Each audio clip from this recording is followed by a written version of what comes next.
Why, hello, hello, hello! And welcome back to another live stream. I hope you're all having a great and wonderful Saturday. Oh, excuse me, Sunday. Well, off a day. Hope you're having a blessed Sunday. Or if you're watching this later in a year from now, whatever, as a recording, whatever day it is in the week you're watching this. Hope it's still a great day for you. Okay, hello everyone, welcome to the live stream. Welcome, welcome. We already got a couple people here. What's up, guys? All right, sweet.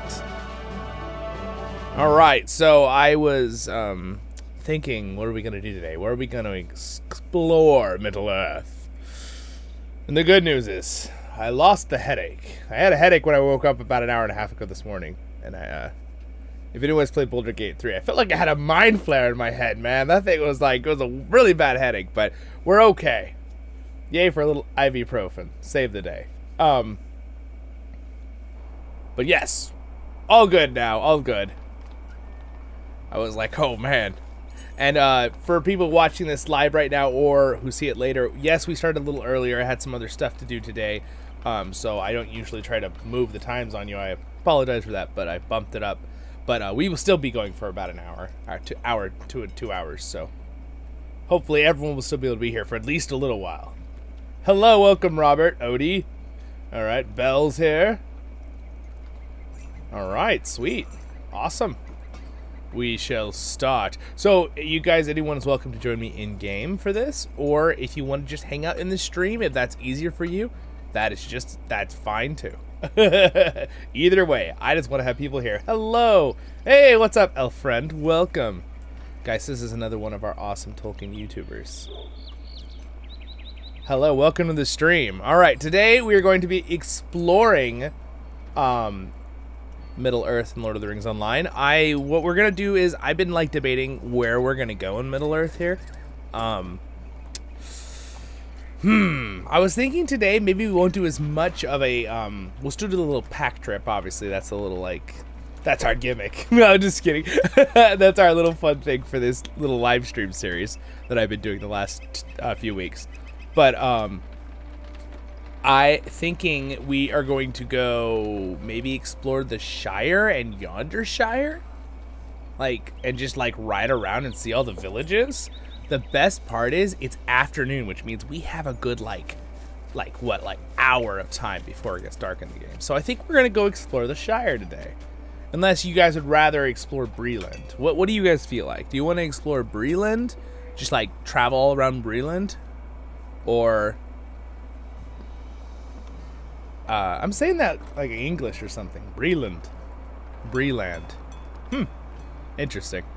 I've been watching the YouTuber Lost in the Pond recently, and he's been going through different words that people say differently.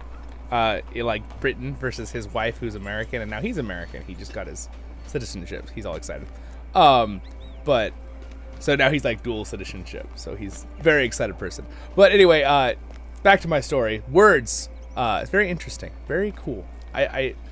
Language is very fluid and things change and how people say stuff. It's very cool. All right, so am I gonna be waiting for anyone? Is anyone gonna like join me here? We should do do you guys want to do a little vote today? I'll let whoever's here live do the vote, okay? You guys will decide today where we're gonna go, and you guys can like just all vote the same if you want or whatever. Here we go. That's a question. That's the wrong one. Poll, there it is. Okay, Bree or the Shire? Pick. All right, there we go. Oh, I don't want to add another option. Boom, there. All right, guys. So for there's like 5 or 6 of us here right now who just got here, and I'm very impressed you're all here because I didn't give you a heads up like I said. So we changed the time. I have a little bit of a hash brown here that I'm going to enjoy. Will I wait for you to vote?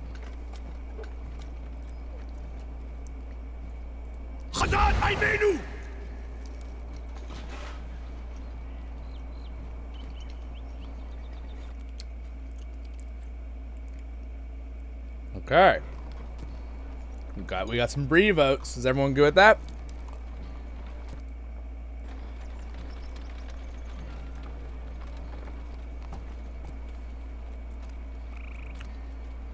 All right. Well, we will do Bree then. Sounds like a plan to me. All right. I guess we'll give you guys another 10 seconds if anyone else wants to vote in a little poll in the live chat there. But I think we're gonna do Breland today. So let's see. How are we gonna start this? Let me do a quick decision on where we're going to travel. The best for visuals, the best for talking about history and geography of the world. Because you know me in these live streams now, I've been having a lot of fun telling you guys little history points. And LOTRO has a lot of these little tiny things that you never see in like the movie series, even though it's great by Peter Jackson, right? But there's a lot of little things you see in the Lord of the Rings Online that you would never see in other things. Because in movies you can't do all the little things. In a game like this, you can put everything in. All right, sweet. Thank you for your votes there. I'm going to just... Okay. All right, so here's what we're going to do. We are going to...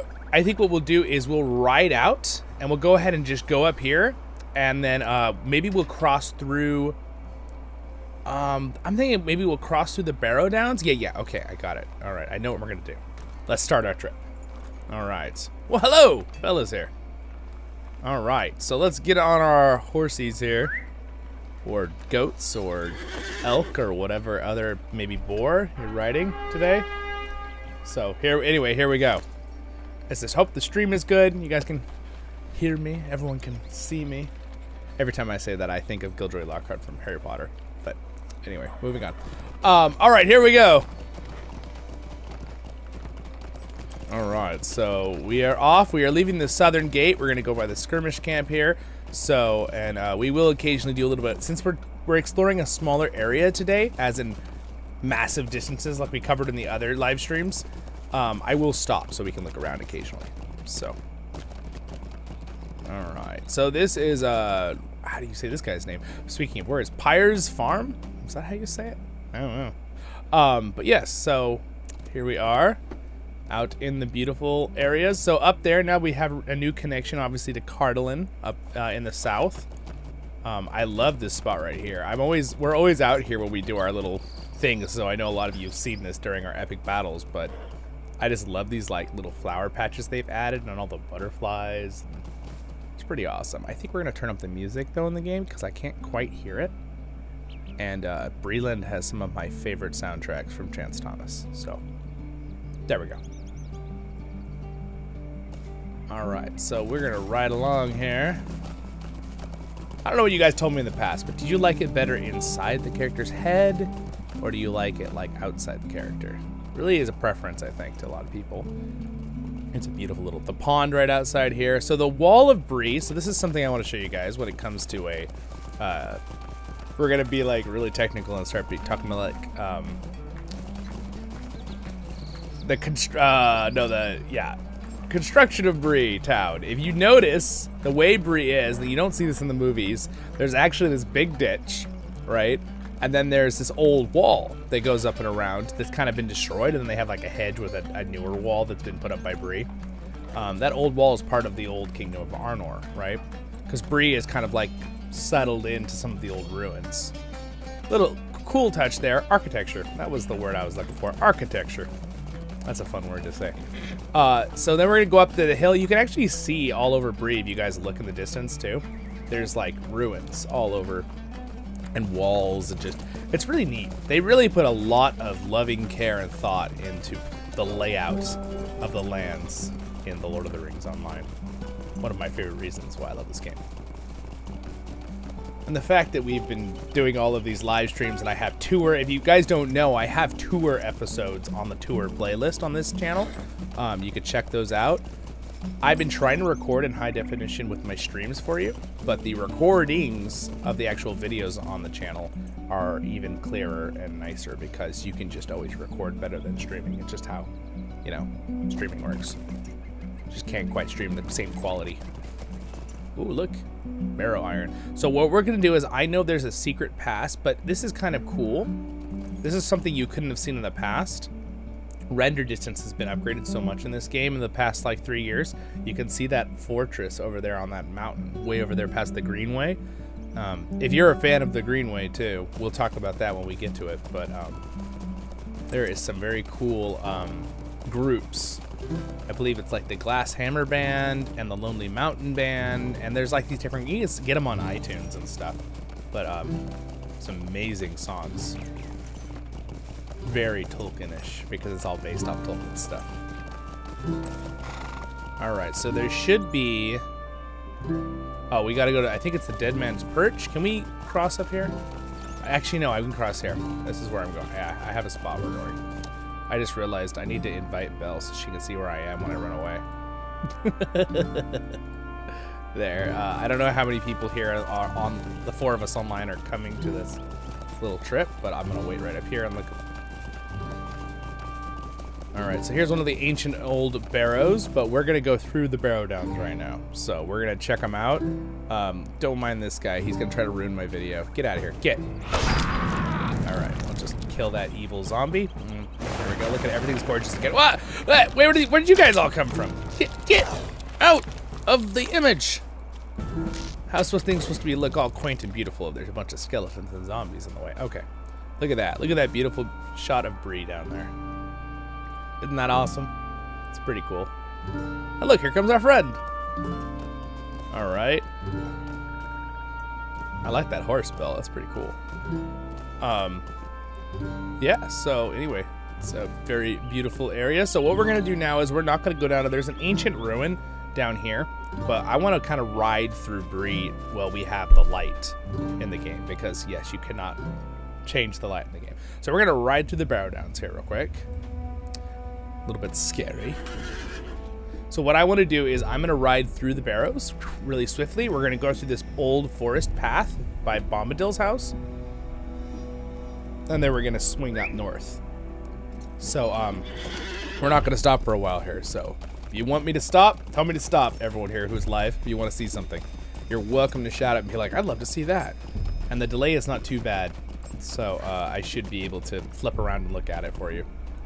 All right, here are some of the barrow downs. We're going to get some scary music because this is the area where, in the books, right? This is, I think the reason Peter Jackson didn't put this in to the movies is because it would have made the movies too dark. I think that was what, like, I think just the gross orcs was enough to make it pretty dark. But putting in, like, wraiths and skeleton monsters and zombies and, you know, hands that are walking by themselves because they're possessed, I don't think that would have probably been very good for the movie series, I'll be honest. I think it's really cool for the books. It shows that there are a lot of evil from the Witch King left. But yeah, I don't think it was needed in the movies, personally. All right, there's a great shot of the barrow downs, though. So again, these were the ancient burial grounds of the kings of Arnor, right? So because the kingdom just north of us several hundred miles is the capital of Arnor, right? So again, these were the burial mounds. And then the Witch King was like, oh, I think I'll use those burial mounds to make a lot of evil, scary people to serve my will. He wasn't very nice. Like, we all think of the Witch King being like a bad guy, but like then you read the actual lore and you're like, oh, he was a bad guy. That might be an understatement.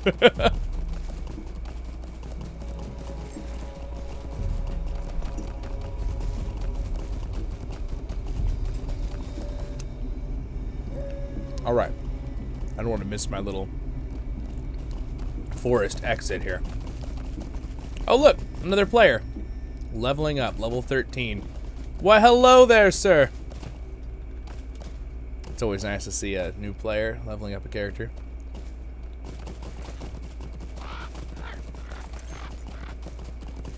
All right, so what we're gonna do now is we're gonna hop into this little valley here. So we're gonna leave the barrow downs. This path leads us into the old forest. I think Belle might have broke her leg. It's okay though, it'll heal in like 10 seconds. Yay, video game logic. All right, we're going into the old forest. The old Barrows Road. The music change is pretty epic though.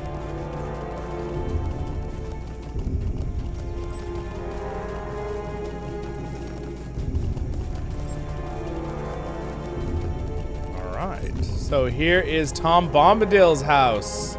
on our trip into the old forest. I like that it has this little clearing in the sky here.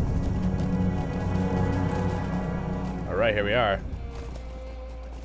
You are welcome to stay and make merry. All right, thank you, Tom Bombadil.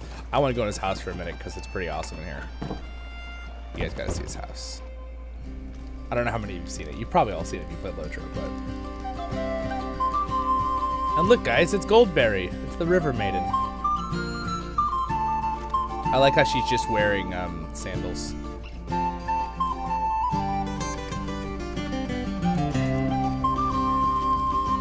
Cute little house though, right?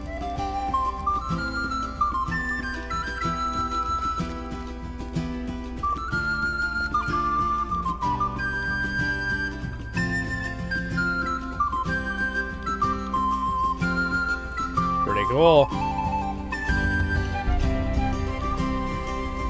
Got a little spot back here, a little kitchen.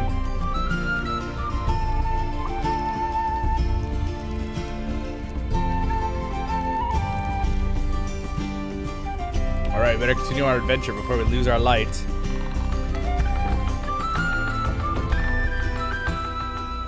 I'm actually, I will, for the next one of these streams, guys, I am going to calculate when the light, like, starts in the game. I'll figure it out ahead of time. Because it actually worked out really good that we started an hour earlier for this stream. I'm thinking, like, if we had started an hour later, it would have been, like, nighttime when we started, so. I'll have to, like, look at the exact timing if it changes or if it's the same every day. But we might have to start, like, an hour earlier than we did for this one to make sure we always have the full daylight for the stream. Not that that matters too much for most streams, but since we're like sightseeing, I like to sightsee at the daytime because you can see a little farther usually when it's outside. Of course, we could go different places.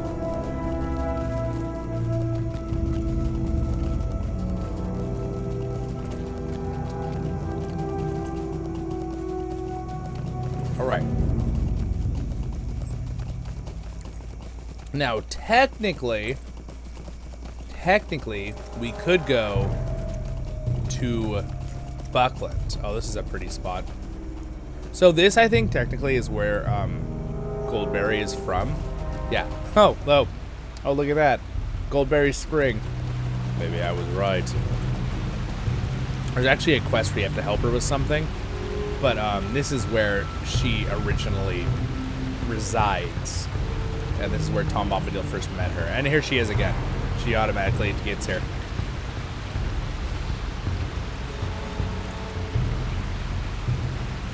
My thanks to you. See, I did a quest to help her a long time ago. I don't even remember the quest. It's literally probably been like an actual 8 years in real life, and I'm like, yeah, I'm sorry, Goldberry. My mortal mind does not remember. I have a pretty good memory.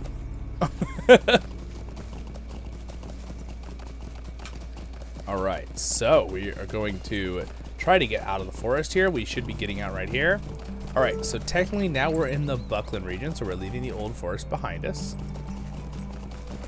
And what we are going to do now is we will just, I think we'll tap on seeing the Buckland, except I might get on my war mount here. Do you have your war mount? It might be a little fast for us to get around here.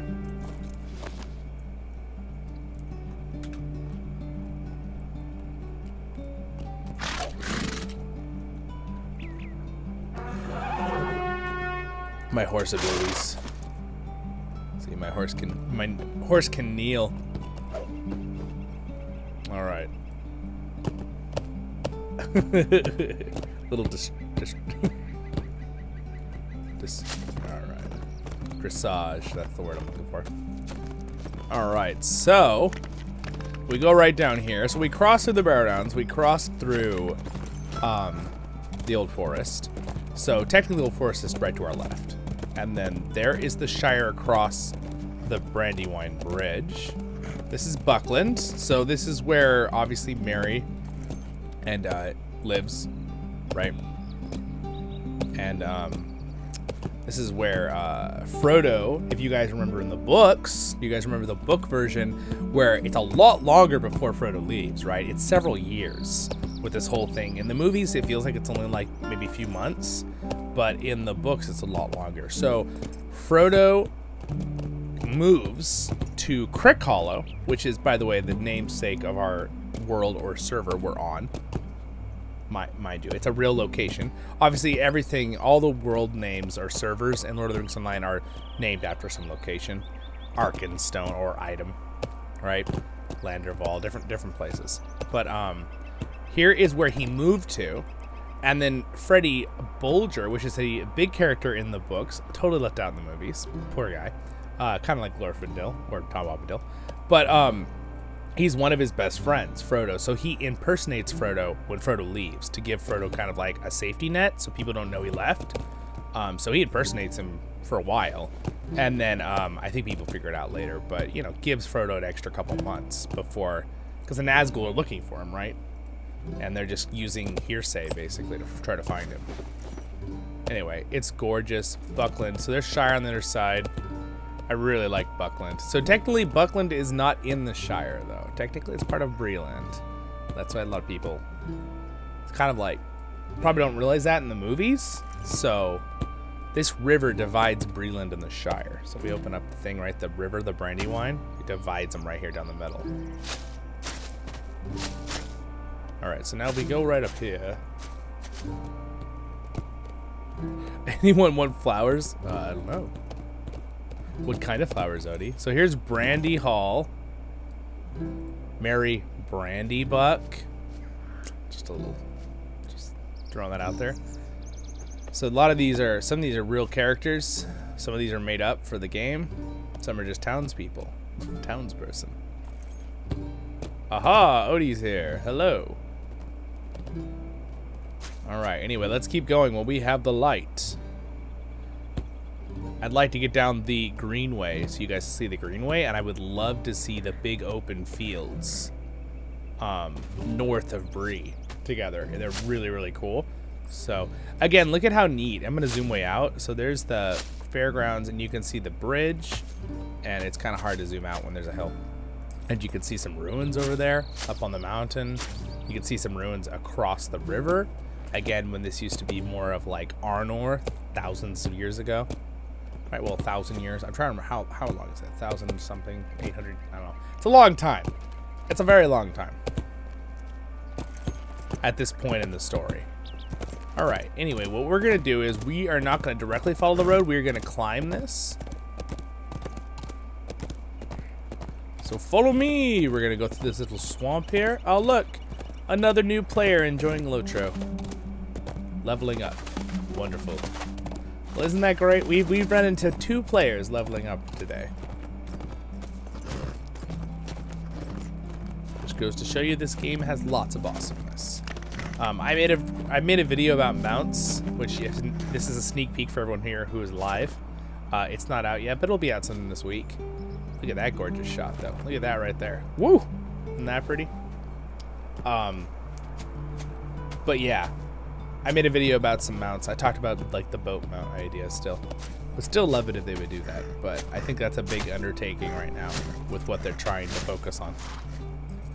So if we go right here, you'll see a lot more ruins. So this is into the like wild areas of Middle Earth here. So this is going northern side of Breland. I do want to talk about the Greenway, so we are going to pop back down to the Greenway in a minute. But let's see. For that, I would love to see this view from up here. Alright, we're going to start running a little faster here, everybody. Ride like the wind, my horse. I like that animation for the running. It's pretty cool. I'm trying my best to not flip the screen too quickly for the stream because I know it probably needs to load. So there's an ancient fortress up there. We're now entering the southern Bree Fields. All right, so I'm gonna actually we won't directly go on the Greenway because this is a better view, and this is something we used to not be able to do this. They added this northern area. Usually you couldn't go up here, so this is kind of cool. But so basically, Shire's over there. There's the old forest. The Greenway is this passage between the mountains of these hills, mountains and hills here, and the Old Forest, and it goes to Breland. And again, if you want to look up an awesome song, there's a really cool song by, I don't know if it's the Glass Hammer Band. I'll have to look it up, what group it is, but about Gandalf and the Greenway. It's a pretty cool little like blues, like bluegrass sound song.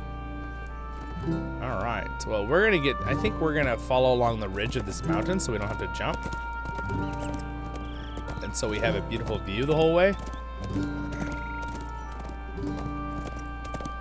But yeah, the Greenway has a lot of significance. It's been there a long time, so.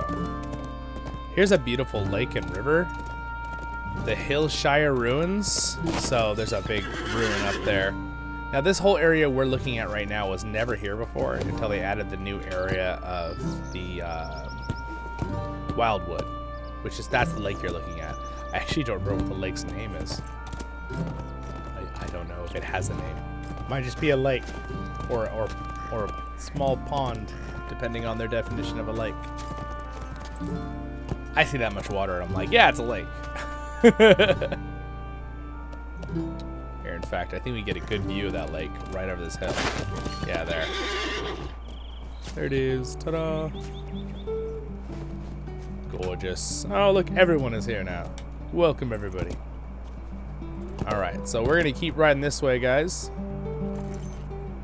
We've got our whole little fellowship team here, exploring Middle-earth. Again, if you guys see this later in the recording, or if you're here live and you ever want to hang out with us and you're on the server CrickHollow, you're welcome to join us. Occasionally, we might go somewhere if you're a low level where you won't be able to follow us. That's going to happen sometimes, but a lot of these places we go are... A lot of Middle-earth in this game, you can enjoy thoroughly exploring by just being like level 5, 10, 20. You'll be fine. Like most of the beautiful areas of Eriador. So here's a gorgeous view of... So Bree Town is right down there, right? This is basically the Northern Valley, and there's some gorgeous farms here, which we're going to follow along the ridge of this. We're not going to go into the valley because I'm really enjoying these views while we still have the sunshine. You notice that the lighting has changed a little though, right? It's kind of cool. I love the lighting in this game because it's probably like, I don't know, probably 3 o'clock in the game, 3 or 4 o'clock in the afternoon. That's what I'd assume. Let's hover the little thing, it'll tell us here. It actually says it's dusk, so I guess it's even later than that in the game. I guess it's supposed to be like 5 or 6 o'clock. Alright, so what we're gonna do is we're gonna fly like the wind and ride down here real quick. So everyone, let's go. We're gonna ride through this valley. So we're now in Northern Breefields again, which, like I said, the farm area.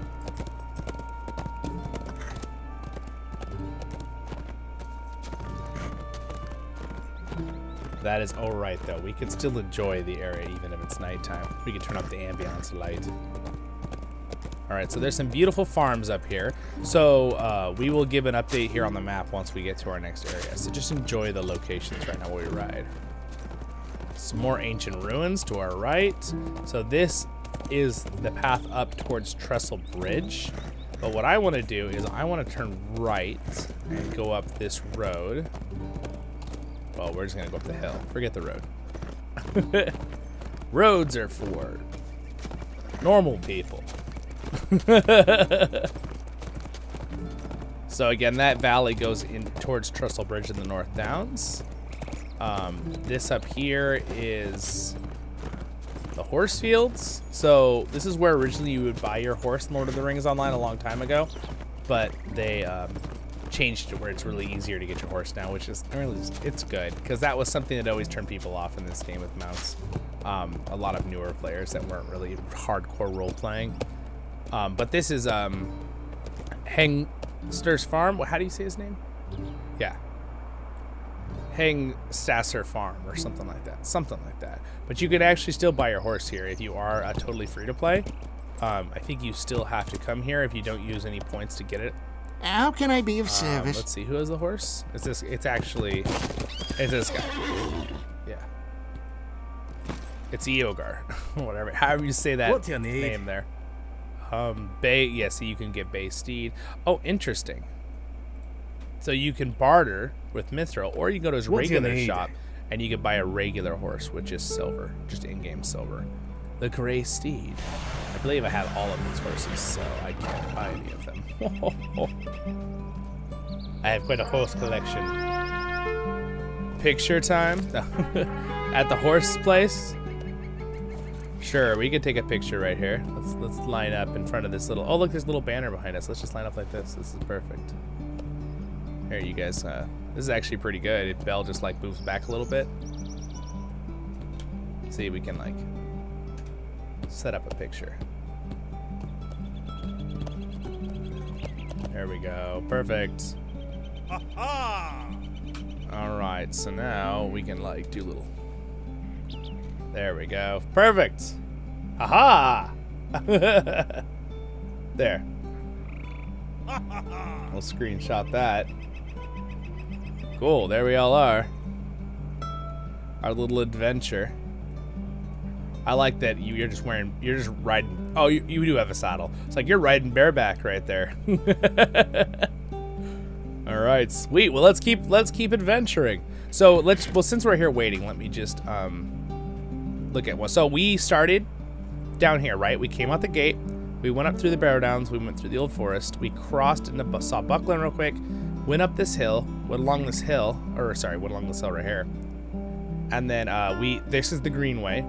This beautiful little road right here. And then we crossed down into this valley, and then we went up and through here. What I want to do is now I'd like to go up and go along and see the lake of Nenharn, because it's really, really cool. And then we'll go south and go into the Chetwood. It'll probably be nighttime when we get to Chetwood, but you know what? That's okay. Still be pretty. Let's go. Look at that sky, though, in the game, guys. The sky, sometimes I'll look at the sky in this game and I'll go, I'm not sure if that's the right game. Like, it looks so good. I always am like, obviously it fits the game when you look at the textures. Now they've updated a lot of the textures, but the sky in this game is gorgeous. It's a beautiful, beautiful sky, and no one can tell me otherwise that that's not pretty for a video game.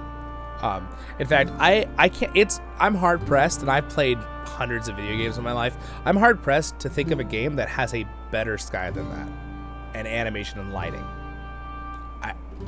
There's really not a lot that I can think of, if any. Can anyone think of a sky that's about that good from another video game? I mean, there's a couple games that have pretty decent skies, but a lot of games, even like really fancy games like, what is it? Shadows of, Mordor, those kind of Lord of the Rings games.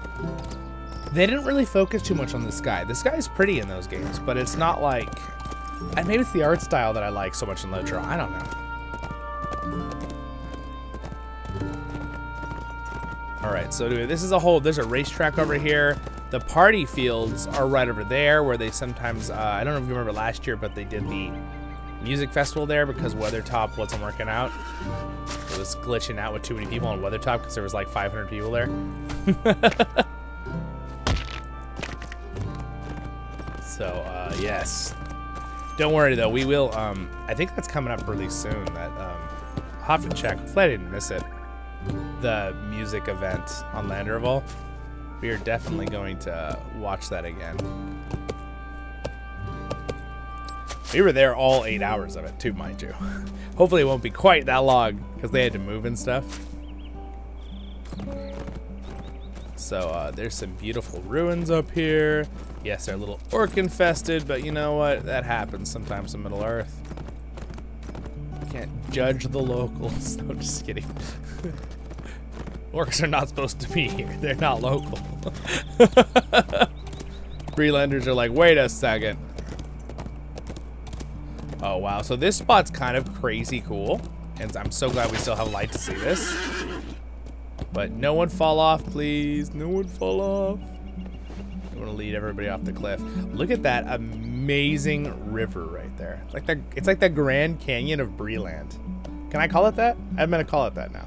I named it that. It's the Grand Canyon of Breland. It's not called that, but it is now. Zollin has named it. That's what the dwarves know it as. It's pretty freaking awesome. It's really, really insanely big. I mean, if I zoom out, you can kind of see the scale. There's me, right, and my big horse. And then you can kind of see the scale of how actually big that thing is. It's pretty big. Also, you can zoom out pretty far in this game. I do like the fact that you can zoom out this far in this game. It's like, I might as well just have a drone on, right? Just following my horse. Alright, there's a wolf. There's a boar. Don't let him bore you. Anyway, this area is really gorgeous. Let's just stop here and admire the flowers for a minute. This area is really pretty. It never used to look like this. It's all been retextured, re-updated. The load distances are better. It's crazy because in my mind as a child, things looked really good in this game. Like, I really like, you know, in my mind it looked so amazing when I was a child. But now I look back at like screenshots I took when I was a child when I was playing this game, and I'm like, oh my gosh, it looked so bad. But like now the game is just gorgeous because they've retextured things load farther. I have a better computer that can do more, right? Like, gosh, it's really awesome. I love the art style in this game. It's really pretty. And now if you notice, the sky has really changed, right? Because the sunset. So now we've got kind of just a gray, murky sky, and then later on we'll get probably into stars when it gets darker. Yeah, they really have, yes. And the water physics were updated. It's a great point. The water physics were actually updated, like, I don't know, 5 or 6 years ago. It's when DirectX 11 came around, then they did the work on the water. And yeah, the water is amazing. That's what I think that's something that really good they did. I think they didn't worry too much about like making the game feel like they redid the sky really gorgeously. They like updated it a bit and they redid the water, and that really added to the feeling of it being a newer game. Obviously it's not, but like taking care of the game, right? Not just letting it just slide off into oblivion because it's getting worse and worse looking. And obviously they've also really upgraded the textures, and the render distance upgrade is a huge thing, dude. The fact that my computer can now render the distance of those distant mountains over there in the fog, like adds so much to the game. I can't even tell you guys from when I played it when I was little, because I kind of can remember the differences from when I was little, but again, in my mind, when I was little, it probably looked really good, you know? I was like, oh, wow, this game looks amazing, because, you know. But, it's obvious when I started playing the game 15 years ago when it started. Or 16, I don't remember. All right, so here is the Lake of Nenhern. It's really gorgeous, so we're going to check it out. And again, there's the, the Grand Canyon of Breland, as I like to call it now. Officially named during the stream. Wow, don't fall off. Oh. All right. Let's see if I can get one to run off. I'm just kidding. Everyone's learned their lessons from last time. But anyway, look at that. Isn't that gorgeous? Yeah. I also love the water reflections in the game. So obviously this mountain right here, I don't know if you can tell, but it's been retextured, right, to look a lot better.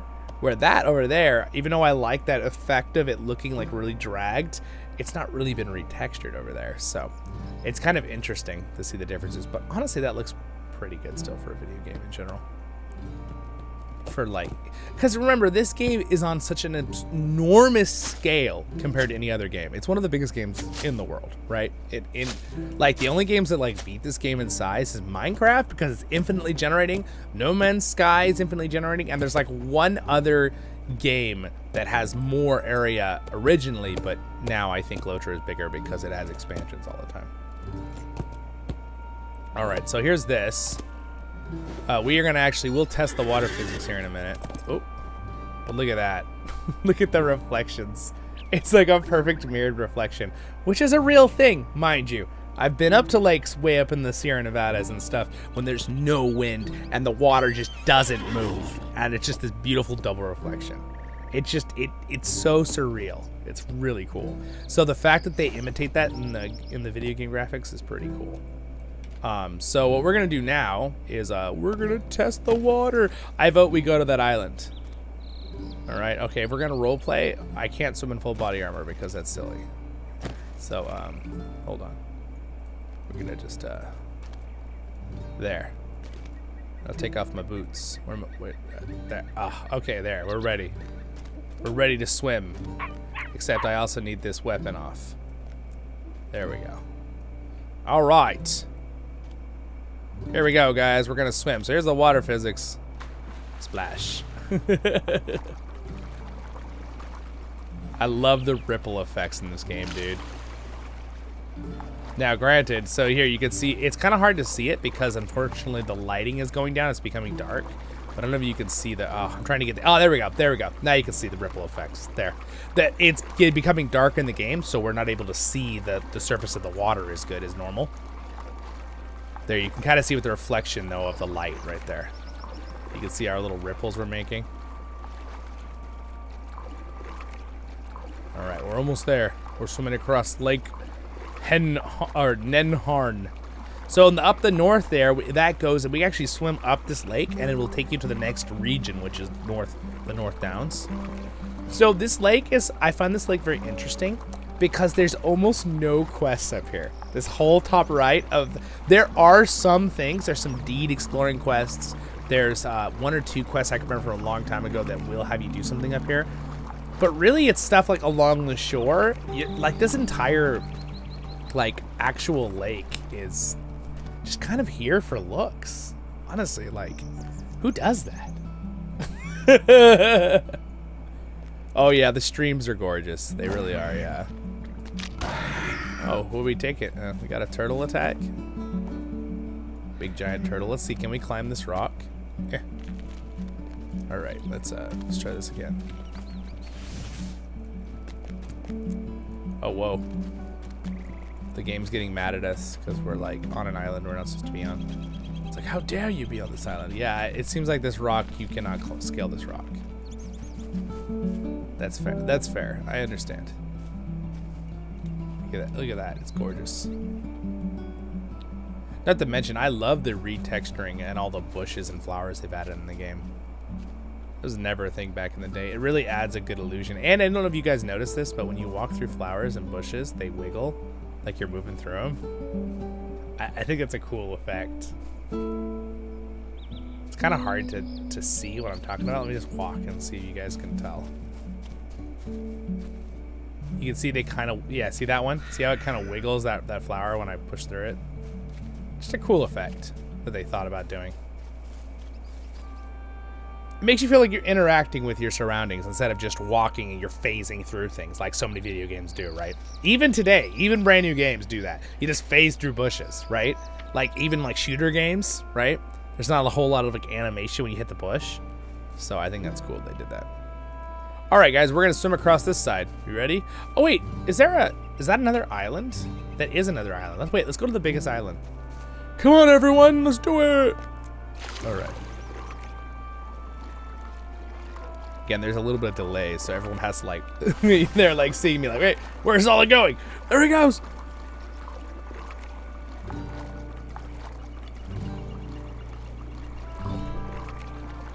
The clouds, yes. There, you can kind of see us. Now we look at a little motorboat. With the yeah, look at that. Look at that little ripple that I'm making. Isn't that cool? Woo! Circles.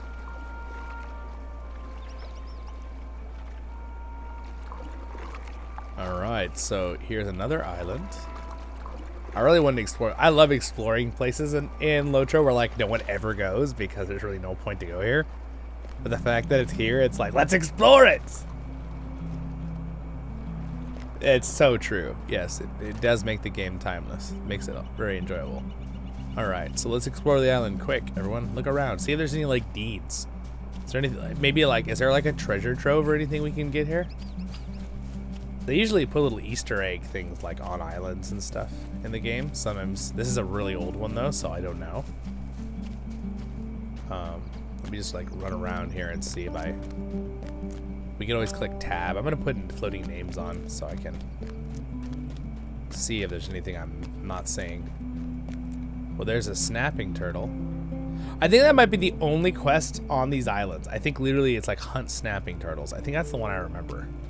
It's like some guy in Bree gives you that. I need you to go to the lake of Nenhern and hunt snapping turtles. You're like, what? He's like, I will give you like 30 copper coins. I'm like, dude, 30 copper coins. He's like, 2 copper coins. Okay, Avatar references. Yeah, 30 copper coins is not worth it. I don't remember how much he pays you. I think it's really little though, because it's a low-level quest. So I just think it's really hilarious because, like, I mean, I have 311 gold, and every gold piece is 1,000 silver pieces, and every silver piece is 100 copper coins. So, yeah, that's not very much. It's like, I'll buy you half your lunch. It's like, what? All right, let's swim across right here, guys. Wow, look at the water. The water, by the way, reflects the sky color. Do you notice the water is now purple, the same color as these flowers and the sky itself? Like, that's pretty cool. You guys can see the purple hue, right, in the stream? Is it just me, or can you guys see that? I do have ultra everything on, I'm pretty sure. Yes, I have ultra high, and I'm pretty sure I've gone through and there's some other settings too that I could make it. I have a video about what UI settings I use, but I could obviously make one about like advanced stuff. But texture cache though, I actually want that all the way up. I don't know why that's not all the way up. Hello. Wait, use a, what does it say? Use a lower setting. No, we want high setting. All right, anyway. Not that'll matter too much, but that'll help give it a little bit more cache size it can use. All right, guys, let's swim across here. But yeah, and obviously I'm streaming this in 2K at a very high bit rate that YouTube is always telling me it doesn't recommend, so. But you know what, it works, so we're doing it anyway. Honestly though, I don't think it quite gives you guys the full quality that I'm seeing still because it's a stream. That's why I do highly recommend seeing, if you ever want to watch my tour playlist, I record that at the high bit rate and stuff, and that'll be almost what I see on my screen. So when it's recording, I would say that when it's recording and I have really good settings on, you're seeing like 95% of the quality that I see. And when it's a stream, I can get it to maybe, depending on your internet, I can get it anywhere between 80% of the quality that I'm seeing to like maybe 90%. Possibly lower, depending on your internet speed and where you are in the world, too, of course. So it might be 70% of the quality I'm saying. I don't know.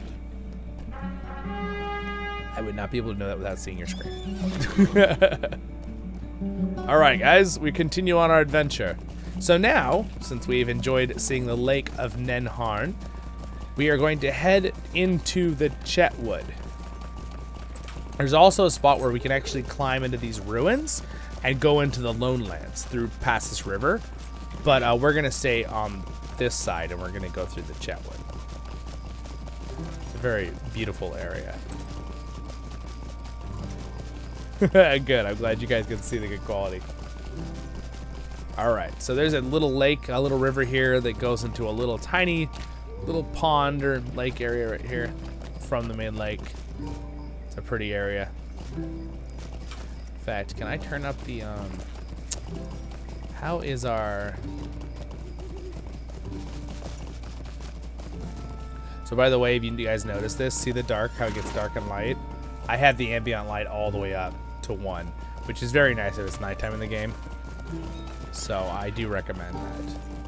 Ambient light 100% is probably the best. If it gets a little too bleached out for your liking, turn it down slightly. But for me, it's just right. I let my weapon out and I literally just punched that thing and killed it. I did 1,885 damage with a punch, dude. Yeah, I'm a freaking monster. That's so funny. That's a lot of damage. All right. Saddle? What are we talking about, saddle? We'll probably go into saddle.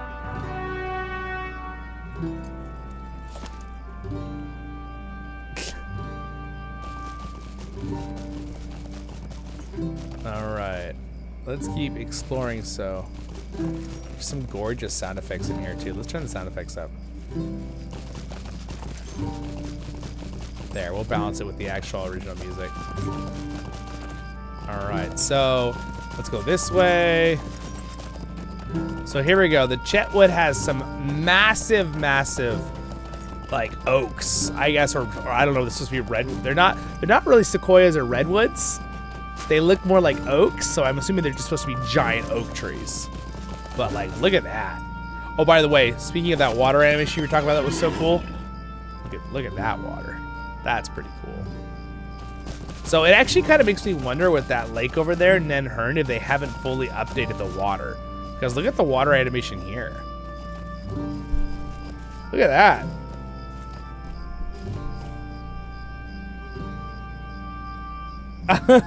Oh, good. Well, I'm glad you're enjoying it. Good.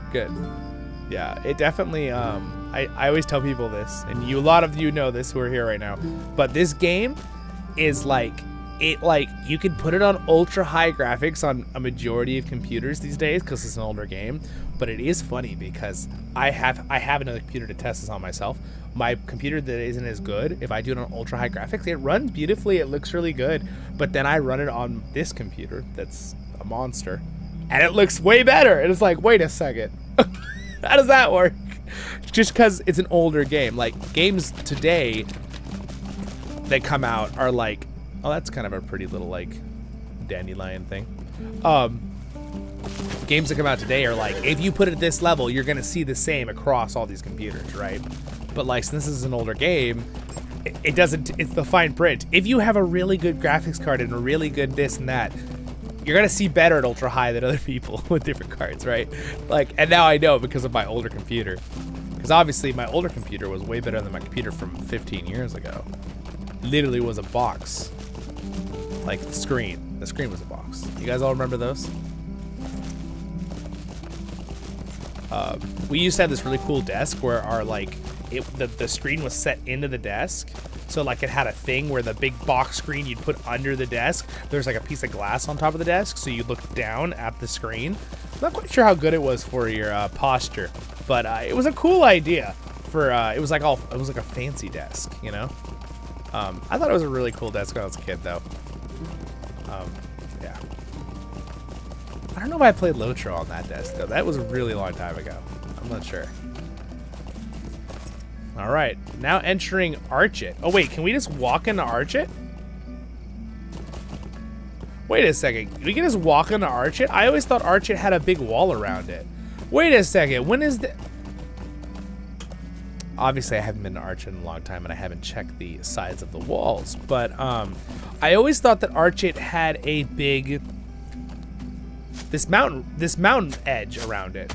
Wait, yeah. This mountain edge. You can never come in or out. Now apparently they've opened it up where you can just walk into Archit.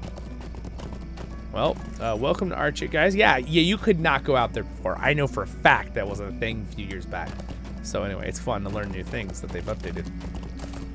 Look at these adorable little sheep. That's not adorable. Sorry. I don't know if you... just like look straight up the back of the sheep. Look at that sheep though, it's so cute. It's a little, I mean, I'll be honest, it's a little scary looking. The face is maybe a little creepy compared to a real sheep, but it looks a lot better than it used to. At least it looks like it has fur. It never used to look like that when I was little. They've also redone like the wolves. Oh my gosh, I love that sound effect, dude. I have grown up hearing that sound effect. Have you guys ever heard that in real life? I think I've heard that once in real life. That like howl sound. Not too much though. Oh look, it's Old Blood Tusk, guys. That's a quest when you're like level 5. Yeah, you gotta kill Old Blood Tusk. He's a lot cooler looking too than he used to look. Still just as stinky with all those flies though, apparently. He's like, sir, I'm leaving.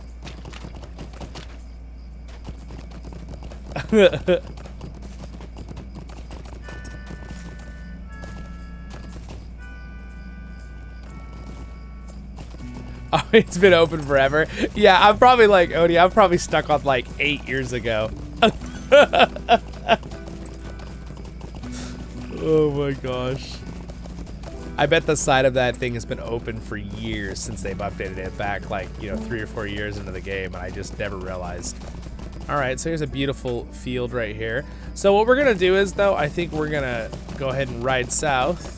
I don't think we're gonna go into Archit unless you guys want to see Archit, but you know what? If you've played the game, you've seen Archit. It's like the beginning human town, and technically where you start as a hobbit too. Unless they've changed that. Have they changed that? Is that still the same?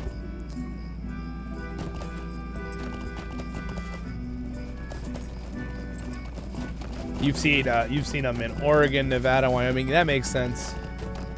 Yeah, I've heard a couple in the high Sierra Nevadas when I'm up there.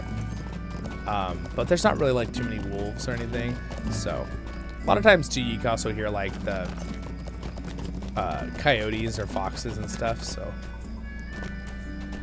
the coyotes sometimes will make similar howling sounds. It's not quite as pronounced like that as a wolf though. They're a lot noisier and more chatty. All right, we're gonna go left now. So this is oh, we could go into the tavern. You guys want to go into the Combe Wattle Tavern? Is that how you say it? Wattle? The Wattle Inn? That's a fun word to say. Wattle. You must face the target. Okay, I get it. I gotta open the door with my hands. Hello. Hi, Tiva. How's it going? I hope that's how you say that.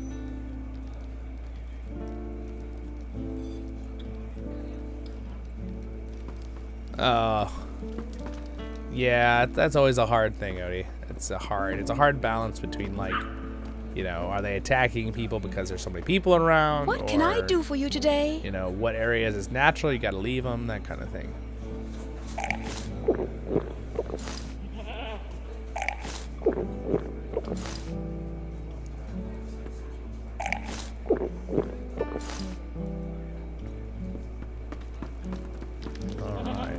I honestly think that's one really good reason for zoos. And like ones that care for their animals, not just ones that keep them in cages, but ones that are like there to teach people about the animals, how to deal with them in the wild, that kind of thing. I think it's really important. I think people should know how to, like, for their own safety, and then also for, honestly, keeping the animals safe.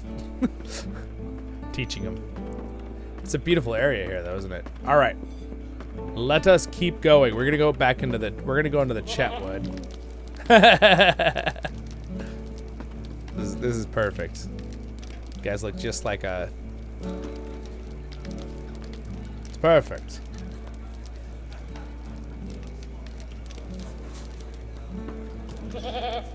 We got all these little animals. Oh, you know what? I think I have a new animal. Oh, maybe I didn't get it. Hold on, maybe I don't. I was thinking, do I have a new thing here? Yes.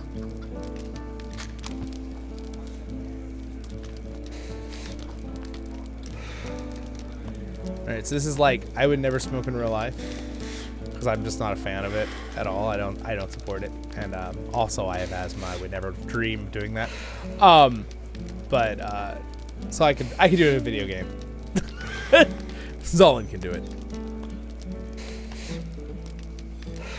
Not to mention, though, I do think pipes are really cool. I will say that. As much as I'm not a fan of smoking anything, I think pipes are pretty darn cool looking. Let's see here. Collection. There it is. I was seeing if I have anything. I have a sheep. Oh, I have a sleek fox? When did I get that? I didn't know I had a fox. By the way, that little sound I made, that little dog. They do make funny sounds, dude. Foxes are so funny. I don't know if you've watched anything on YouTube. They are hilarious. A turtle. Dude, that turtle, the turtle looks so good. It's like textured so well. It looks just like a turtle in real life. Maybe not exact, but. All right, guys, let's continue on our adventure here today. All right. So this is Combe, by the way. This is a little town just south of Archit, and it's north something of, yeah, Breland. We're right up here, right up there at Combe. All right, everyone, we're gonna go this way, up this road here. Make sure everyone is here.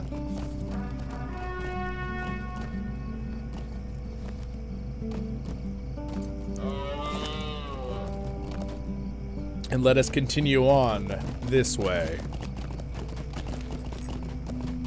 Traveling. All right, so we're gonna go back into the Chatwood a little bit because this area is really pretty. Hey, look at all the other players. Look at all these new players. Look at them all. It's a whole fellowship. Awesome. Someone's gonna have to comment if any of these players see my channel sometime and you see you're in the live stream. Be like, that was me. All right, so this area is kind of a lumberjack area, lumberyard. This is where kind of the Brelanders get their lumber. Combe Lumber Camp. There's actually some quests here I don't think I've done. Might I take a moment of your time? Might I take a moment of your time? Have you heard the ancient gave the Blackwoods villains for what? Kick 'em right out. They did, and good 'em. Anyway, we're not gonna do quests right now, but I love how they like write their little like slang, you know, accents. It's great. All right, so again, it is nighttime, but it's still gorgeous. This is Chatwood. Again, we kind of saw already a little bit of it, but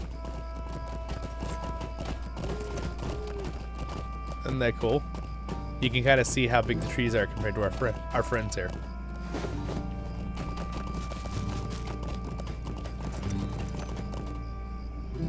It's did you want to go to Staddle? We could go to Staddle. Down here. We could stop by on the way down. I think we'll loop around and we'll go to Staddle. So just follow me and we will loop.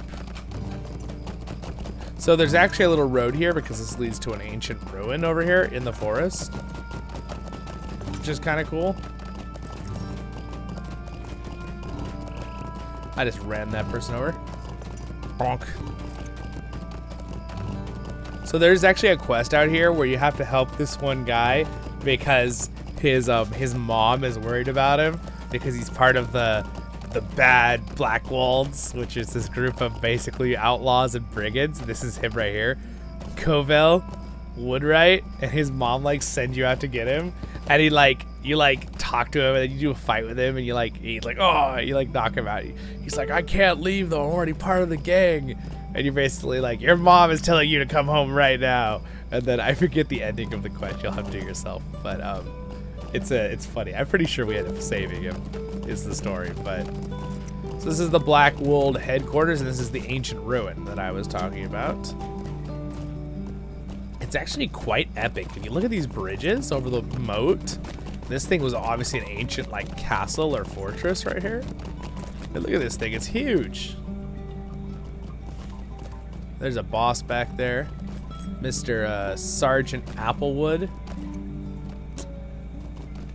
Doesn't that just make you want to have bacon? I don't know why.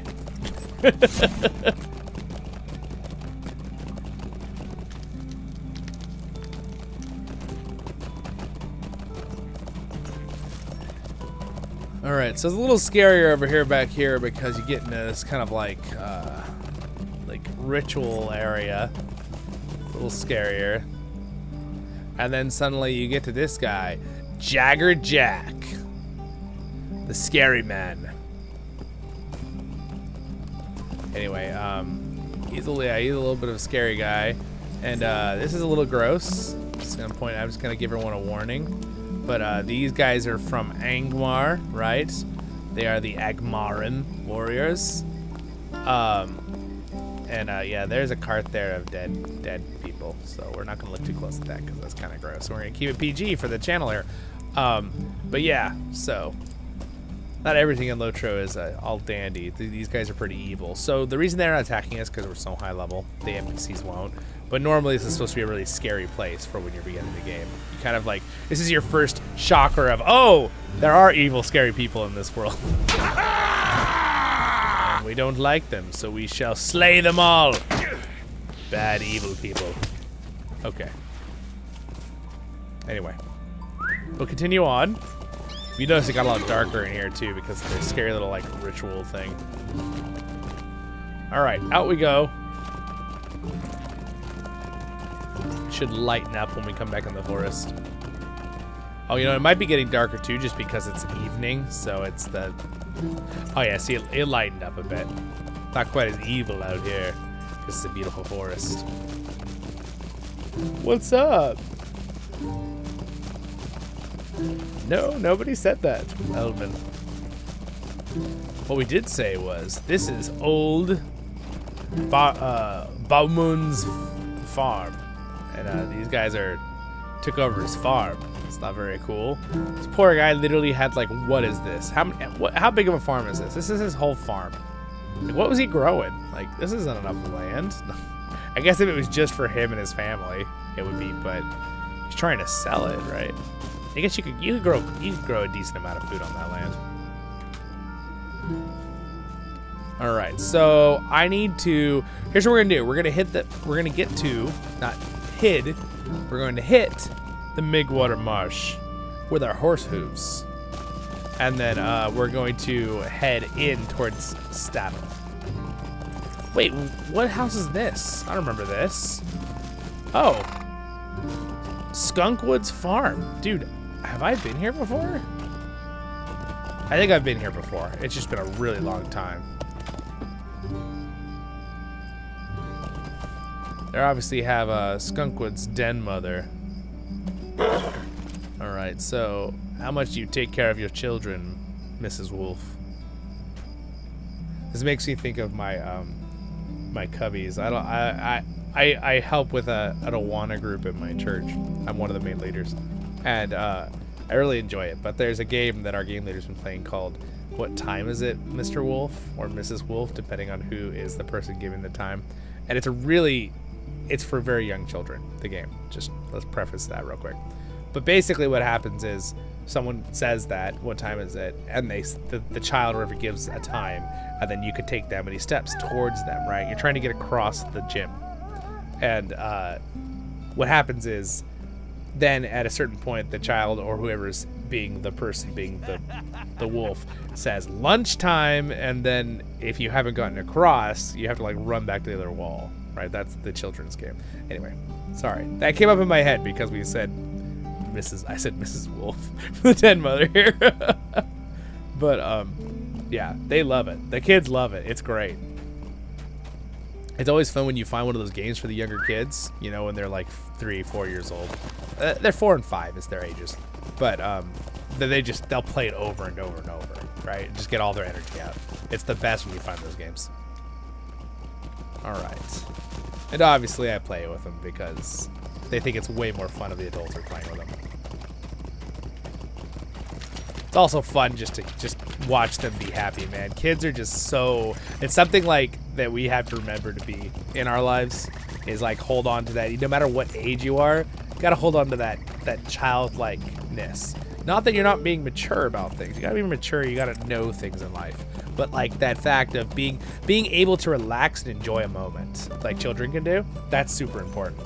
That's what I try. I always try really hard to do that because I'm someone who like will start worrying about things. So I'll get really deep thinking. So I've had to pray about that and talk about that and be like in my head and be like, all right, I got to relax. I got to remember, be happy. So anyway, my point of that is the children help remind me how to do that.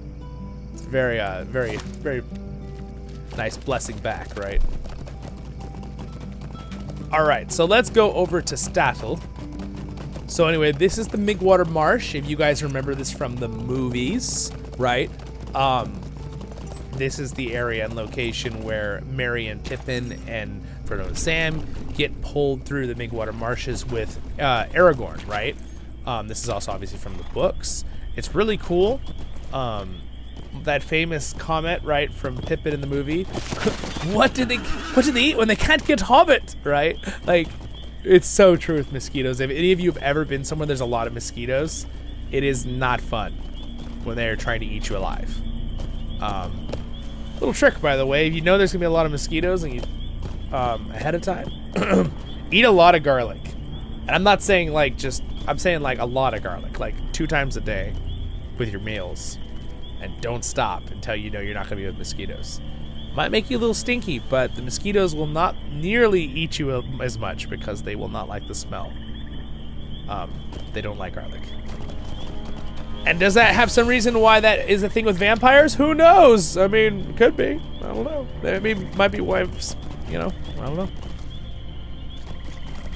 Has something to do with mosquitoes sucking your blood? I don't know. Just a thought. Yeah, it's called Florida. Yeah, Elvin. Oh gosh, I know. I know. I have some other friends over there too, Elvin, that have told me stories. Yeah, we don't really have a whole lot of mosquitoes here in Southern California. I feel blessed on that. We do get them, but it's more like minor amounts. You know, standing water, we get one or a couple that will try to get you.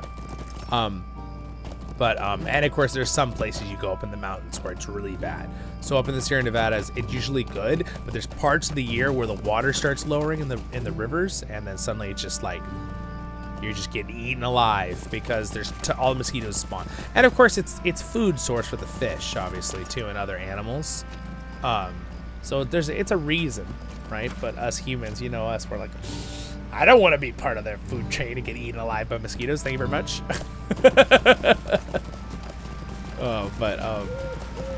There's lots of tricks though, guys. There's lots of tricks. You don't always have to just use deed. Like sometimes I understand that's what you got to do when you got to do it, but I definitely it's been proven that deed is very bad for you. So as little as possible is probably ideal.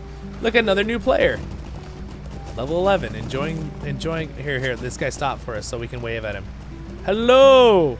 Okay, I waved at him, but he kept going. Never mind. All right, where we going? We were going to Saddle, right? This is Combe. We need to go this way.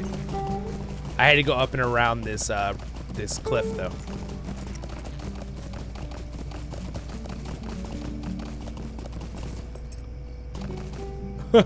Yeah. Oh, in New England. Oh, wow. Okay. Yeah. It's true. They hate smoke. Sitting around the bonfire is a really good way to do it. And there's also a lot of natural things you can buy now these days that are like natural different plants and flowers smells that you can spray on yourself, and that will also make them run away. Not to mention, it's really fun to get one of those zappers and just be. I used to live in Tennessee for a few years when I was younger, so we had a lot of mosquitoes there. Oh my gosh. Yeah, that wasn't fun. Look at that beautiful reflection. Look at that beautiful refraction of that rock. That geode or whatever. Actually, technically, that would be like a crystal. Usually, it was not important. Yeah, look at that. Look at the sky, dude. That's pretty awesome. Dudes and dudettes. Everyone who's here. Yeah, look at that. Isn't that awesome? That's so cool. It's pretty. All right, we're going to Saddle. Or Saddle.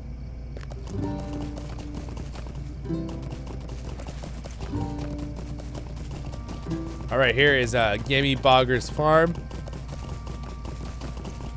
So here's some hobbits that live out here, by the way.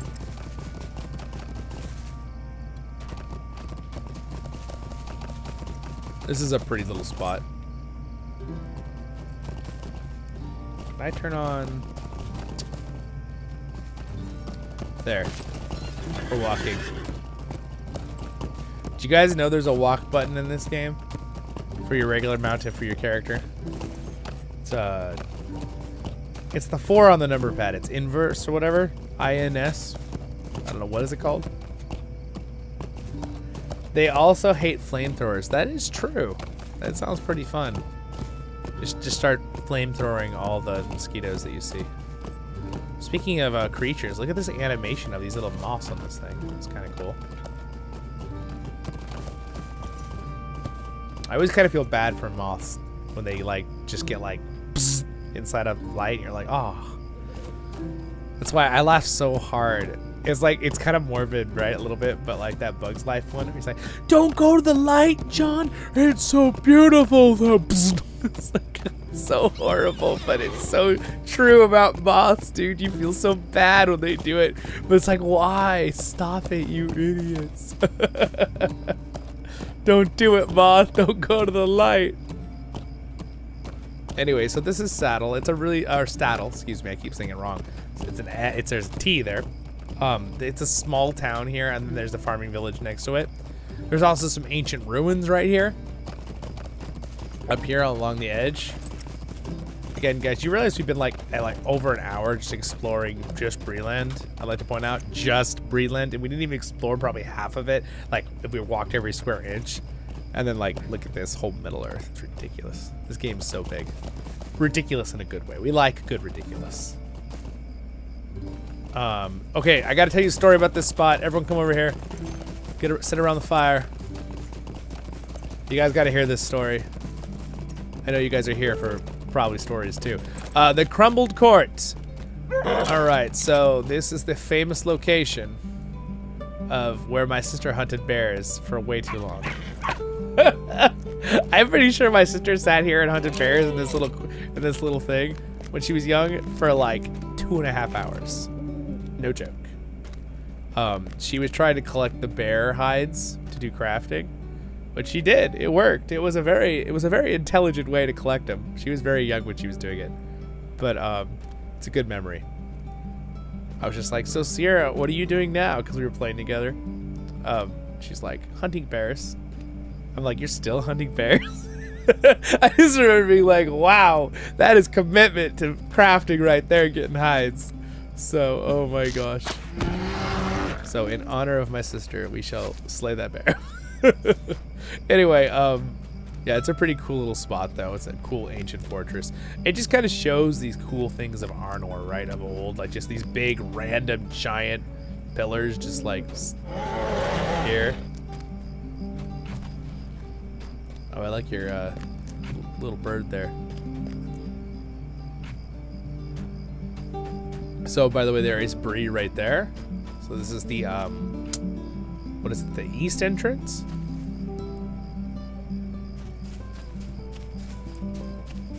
Yeah, every little square inch of this game is so cool. I don't know how she bared it, Elvin. It's a good one. I get it.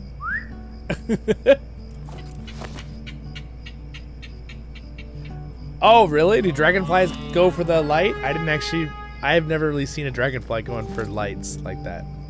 But yeah, oh my gosh, they're so good, dude. They eat so many mosquitoes. That's one of the reasons why. Hey, welcome to the stream, everyone, by the way.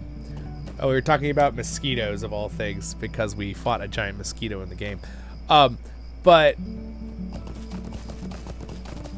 my brain just forgot what I was gonna say. Distracted. I was distracted in my brain for a second there. Daddy Longlegs, right? Or the big, I forget what their other name is, but the spiders, the really long legs. Dude, those things are so good at killing mosquitoes and other spiders and stuff. That like, I remember when I was younger, if it was in a corner of my room that didn't bother me, I would just leave that thing there. I'm like, you are welcome to have residency in my room. As long as you don't come over and crawl on me, I am fine with you being there and killing my enemies, mosquitoes. All right, so we are technically back where we started here in the South Gate. This is where we started today, right? So we're not gonna finish. We are gonna go south right now because I'd like to go look at the homestead with you guys if you want for fun. I could show you my other house I have there.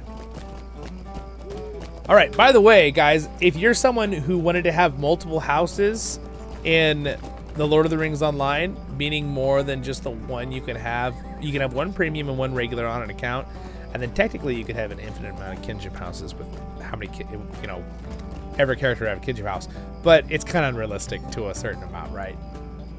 You shouldn't do too many, obviously. There's plenty of room, though, because we have so many housings now on every server because they have multiple dimensions. But you can watch my video, though. I think I put that out today. So after the stream later, or tomorrow, if you have time tomorrow, go check that video out. Throw a like on there. By the way, guys, if you're here and you have not already liked the live stream, I would love it if you'd remember to like it. All right, we're gonna go down. Let's go down to the homestead, guys. Come on. To the homestead. We'll ride down the South Bree Road here. Yes, I cannot stress enough, if you guys want to support the channel freely, hitting the like button helps so much. Like any of the videos, any of the live streams, even if you can't watch the whole video, I understand. If you guys just remember to like the video, that really, really helps. Obviously, watch time matters too and stuff, and all this other things, but that really helps a lot. So thank you, I appreciate it. Anyway, this area is gorgeous. Technically, this is part of the Jetwood still, it says. Not quite the giant trees we saw a few minutes ago, though, up in northern Chetwood here. All right, so this is there's actually a quest here with this guy, with Dorset Oaks. It's about this yellow tree here. This gorgeous yellow tree. All right. Who's riding an elk?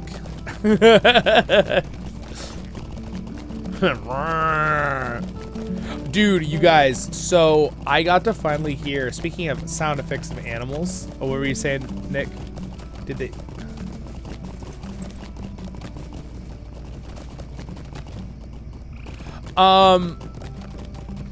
I don't... Do they make... I can have... So my account, I have a standard house. Oh, this is a cool little spot. I didn't actually know this was here. Oh, maybe I did a long time ago. But it's cool. We're Ranger Camp. I fear there are dark times ahead for Ariador. Oh, well, we're sorry to hear that, sir. Don't worry. We're great adventurers and heroes of Middle-earth. We will defend it for you. I have a... For example, so this character, this is what I have. I have my premium house, and I have my standard deluxe house. And I don't think you can have more than one per account. Like, worlds. So, like, if I was on a different world, I could buy a different house. But it would be for those characters on that server and world, right? But anyway, I made a video for you guys. No matter what. If you want to check it out sometime. So I'm going to show you basically my other house, which is actually technically my other account's house. Because I do have a second account. It's what Zollin is on, my hunter. Alright, guys, go into Dullbridge. Dullbridge. Dullbridge. Dullbridge. Okay. Anyway, I was gonna say the elk thing. Or was that a... Yeah. So anyway, this is the Breland Homestead. I got to hear a real one in real life. So I've always heard one in Lord of the Rings Online. Like, I can't do the sound right now. I don't remember exactly. But, yeah, anyway. It was pretty cool. It was Arizona, so it's a wildlife preserve place where they have different things way up in Arizona near Flagstaff, Arizona. If you guys know where that is, it's way up in the mountains.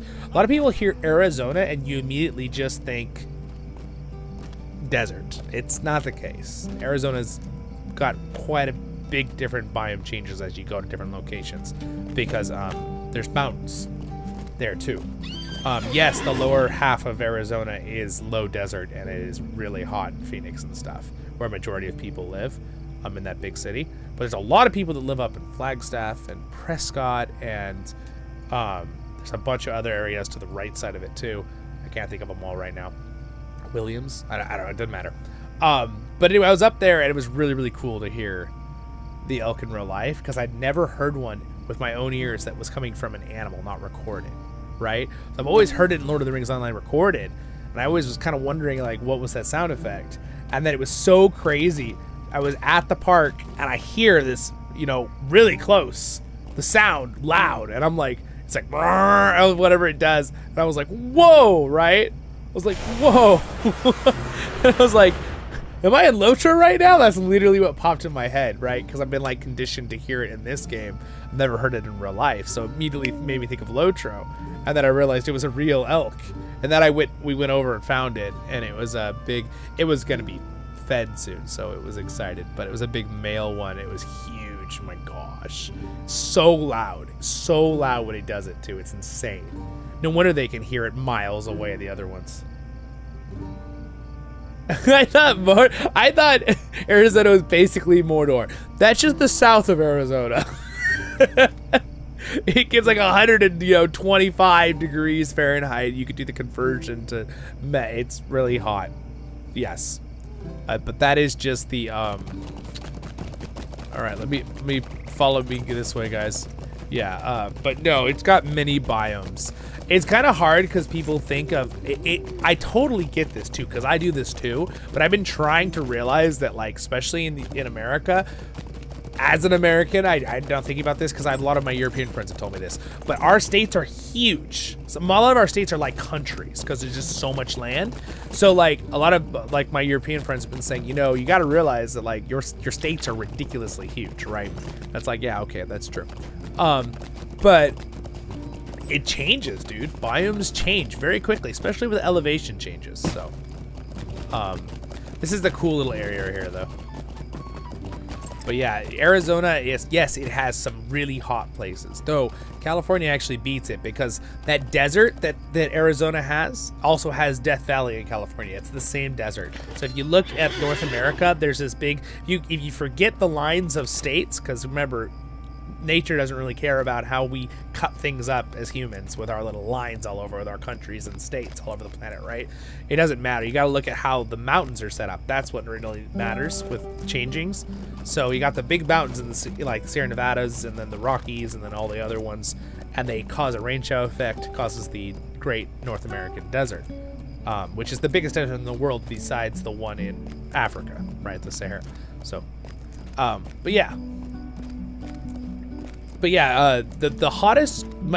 We have to preface this correctly. The hottest recorded with the right equipment. The hottest temperature recorded in nature, in the shade, mind you, is in Death Valley.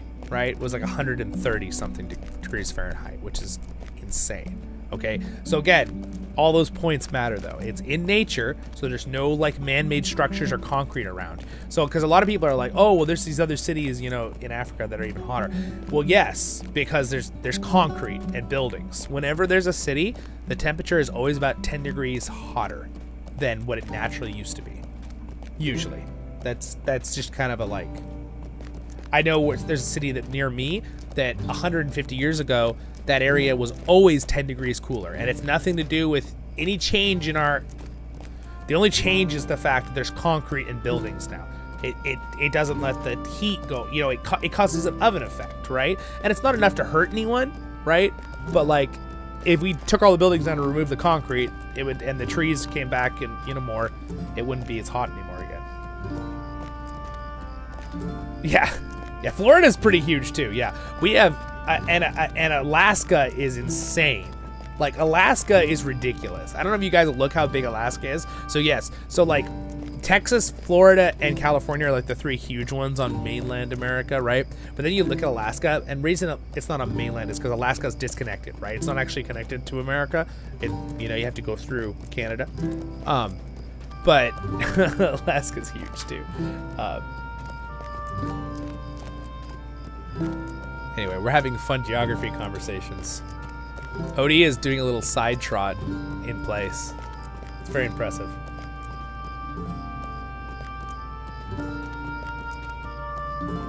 Up here in New England, it may be, Nick. I don't know that. What's the most densely populated? I obviously know the highest population is in California, but that's not densely populated because California's a huge place, so I don't know like this how many people per square kilometer or whatever they use as that terminology. You're probably right. I don't know. You can look it up.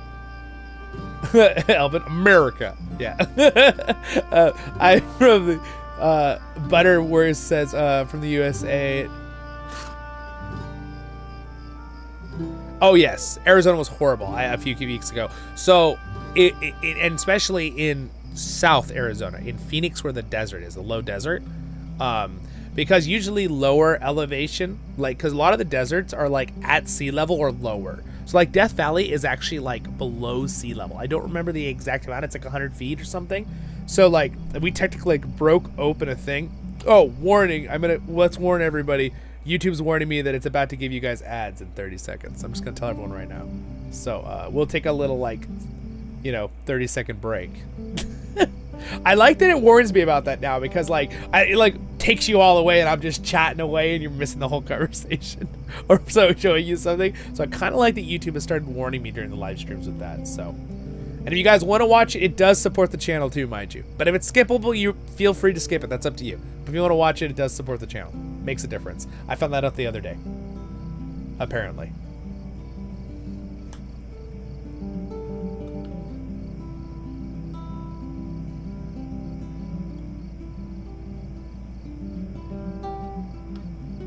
I hope I get good ads. Oh, do you guys get updates? I didn't know that. I'll just type, since you guys probably can't hear me. Do you guys get the warning too?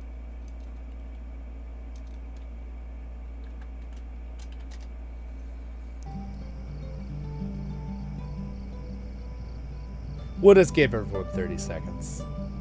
Whoever is still here, though. Another mobile game. Well, I mean, we do a lot of gaming on this channel, Nick. It kind of makes sense. The question is, what kind of mobile game? Age of Frostfall. I don't think I even know what that game is. So many mobile games are like...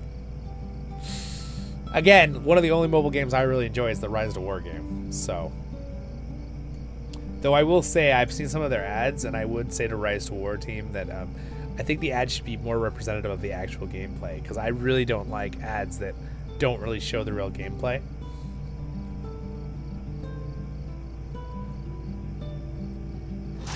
Buttersworth, maybe they know something. They know the future. No, I'm just kidding. I know, it's so funny how it tries to guess. Honestly though, I'm someone that's I would rather them guess and try to give me something that I want to see than just see some randomness that I'm like, ugh, I don't know what this is. I don't even care. So it's kind of hard because you don't want your privacy stolen, right? For them to know what you're doing and what you like and stuff. But at the same time, it's you also don't want to just have random nonsense on your ads. It's kind of nice when it's catered to something that might actually assist you, right? Anyway, so back to what we were saying, because I'm sure everyone is back. This is a nice little spot too for I'll take a little picture of us there.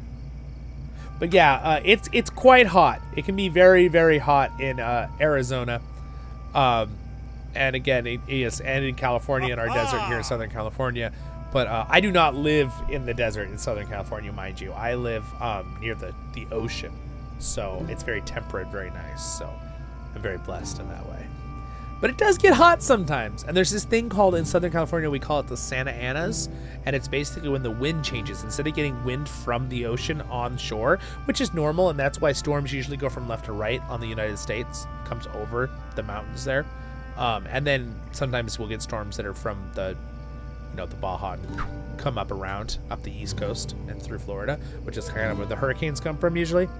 But besides that, with storm things, yeah, it's pretty nice here. But yeah, it gets hot when the winds change and it blows from the desert to us, and then we can get really hot temperatures here where I live. I mean, it rarely ever gets to 100 degrees right where I live, but if you go inland 30 minutes with the Santa Anas, it can get to almost 100 degrees. But that's very rare. Where I live is usually around 60, 75 Fahrenheit. It's pretty nice. It's been a little humid though, because we're having a lot of hurricanes and stuff off Mexico in the south, so it's making it a little humid. YouTube Premium for the win. And by the way, Robert, here's the cool thing about YouTube Premium. Not that I'm not trying to sell you it, guys, but I use it too. if you are a premium person who doesn't get ads on YouTube and you're watching my content, that membership gets a portion taken out of that and paid to me, instead of if you were watching an ad as someone who's just free on YouTube. So, and something that is important, and I won't say more than this, just so you guys know, the couple of you that are here, I found out the other day that watching ads does matter sometimes, as in, like, obviously if you watch the full ad, it gives me more monetization for your creator and to YouTube, obviously. But also, if too many ads are skipped on a video by too many people, it'll start not recommending the video because it thinks people don't want to watch the video, which is stupidest thing I've ever heard of on YouTube, okay? I don't know why they would do that. YouTube, why do you do that? But still, that's how it works, I guess. I was listening to someone talk about it the other day. But again, don't feel obligated. If you want to skip an ad, skip an ad. I want my viewers to enjoy themselves and have fun because I skip ads, so that's just how it goes, right? As long as you guys are liking the video, leaving a comment, watching it, that's going to be enough to probably counteract whatever that little tiny bit is with ad stuff. Anyway, it is backwards. It's really backwards. It doesn't make any sense why they would do that. So, all right. You guys want to see my house? Let's go up here real quick. So I have a house up here on the hill now that we've had fun talking about geography and stuff and had to deal with the little ad break there on YouTube. But anyway, I appreciate you guys staying around though, waiting for those to go by. So this is my kinship house for the Ironshields. So again, our main kinship obviously here on the channel for our group is Voice of the Rings, and we have our kinship house at Areaborn. But this is my old kinship. This is the oldest kinship I've ever had. I made this kinship back in the first like year and a half of the game. So this kinship is like 14, 15 years old. This is basically, you know, because I'm Zollin Ironshield. This was the Ironshield's kinship. So I used to have people in it with me. But then I kind of joined my friends' kinships, like called Raiders of the Ring, because they were a big kinship at the time. And now we're Voice of the Rings kinship. I don't think I furnished this house at all, though. I think all of my furnishings I took out to use for our kinship house and use for my personal house. So right now, basically, I'm just holding this house as my extra storage. But it's a nice little building, right? It's a nice little Breland home. So this is, by the way, this is a kinship home you can get completely free to play. Like, so I think the premium housing is cool. I would like to see more neighborhood housing that isn't premium.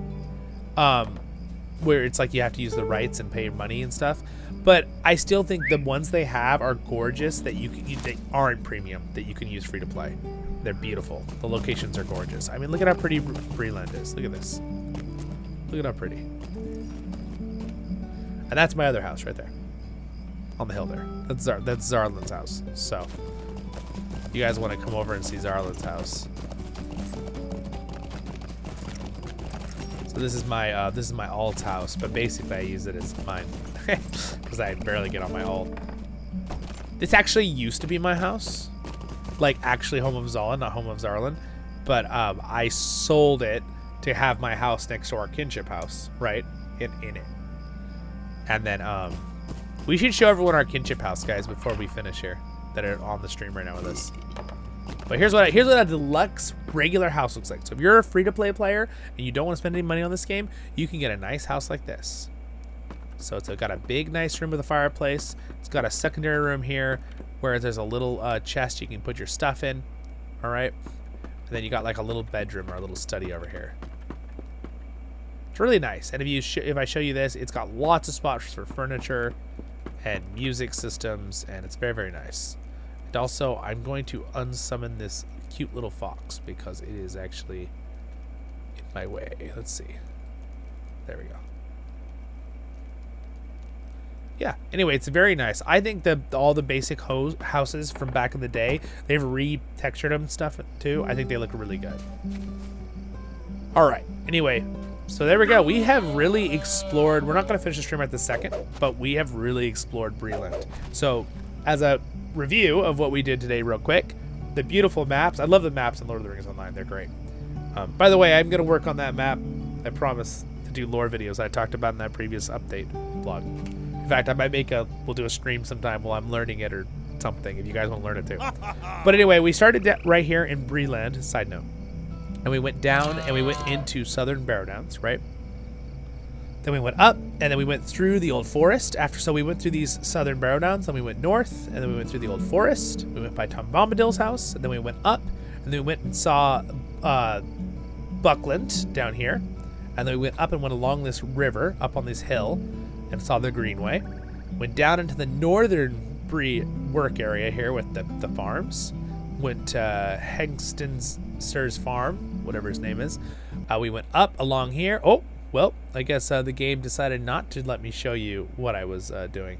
And then we went up along and saw the beautiful, I like to call it again, the Grand Canyon of Breland, right?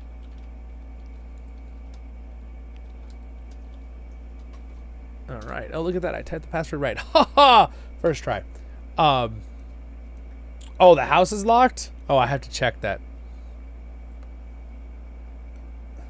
So we went up along, and then we saw the Lake of Nenhern, and then we went down into Chetwood, and then we went over into Combe and Archet, Combe, Chetwood again, Staddle, and then we went down through the Migwater Marshes, and then back around to Bree, and then we just went south into the Breeland homestead. Right? So that's what we covered. That's where we traveled today in our little pack trip. Hopefully you guys all had fun. Don't forget to like and subscribe if you did.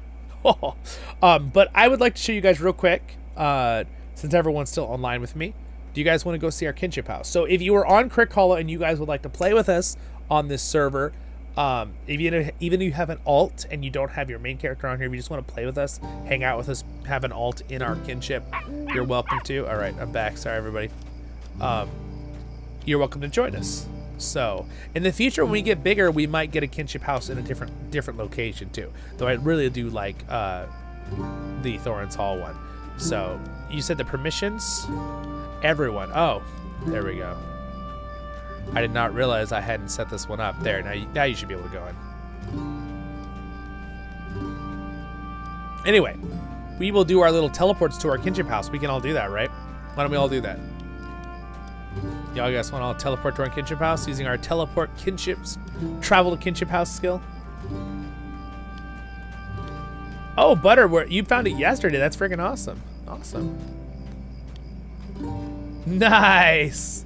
All right, well, I'm glad. I hope that my guides will help you out there, sir. I like what is your icon, Buttersworth? Oh, is that like a badger? I thought it was a crab, but now I look closer, it looks like a badger.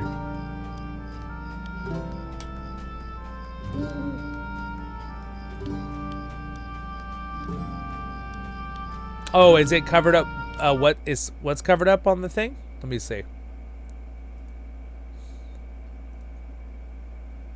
Oh, interesting. Oh, that's because of the app on the TV. Interesting. Robert. Okay, well, good to know. Good to know.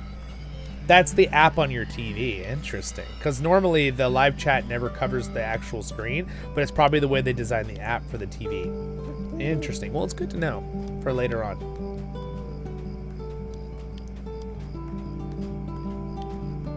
Well, we have it. It's in Thorin's Hall. So let's swift travel to Thorin's Hall here, guys.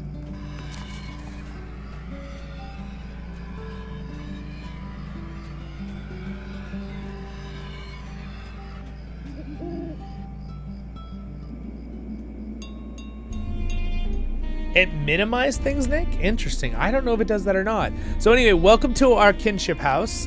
This is one you can get free, by the way. Like, you can buy in this neighborhood if you're a free-to-play person. So one of the other reasons I like being in here, because then if you want to be in the same neighborhood, by the way, where are we? What neighborhood? We are in North Tun. It's that word right under the radar there. NorthTun with the little thing over the U at the end there. That is the neighborhood we're in. So if you are one of our kinship members, please feel free to buy a house in here if you can find one. So again, that is my actual house right here below us. And that little spreader, literally my house is under us in the ground. And then this is our spot. We have a spot where you can see out into there's snow and a couple trees in here. Home of Voice of the Rings. The kinship. We got some cool things. We have a stable master. Why don't we all go inside? I guess you can't summon him while moving.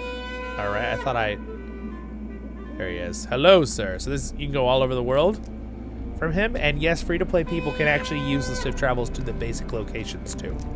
You usually can't use Swift, if you're not a VIP, you can't use Swift Travels, but you can use the Swift Travels to the basic places. We found that out. One of our people checked them for us. Side note.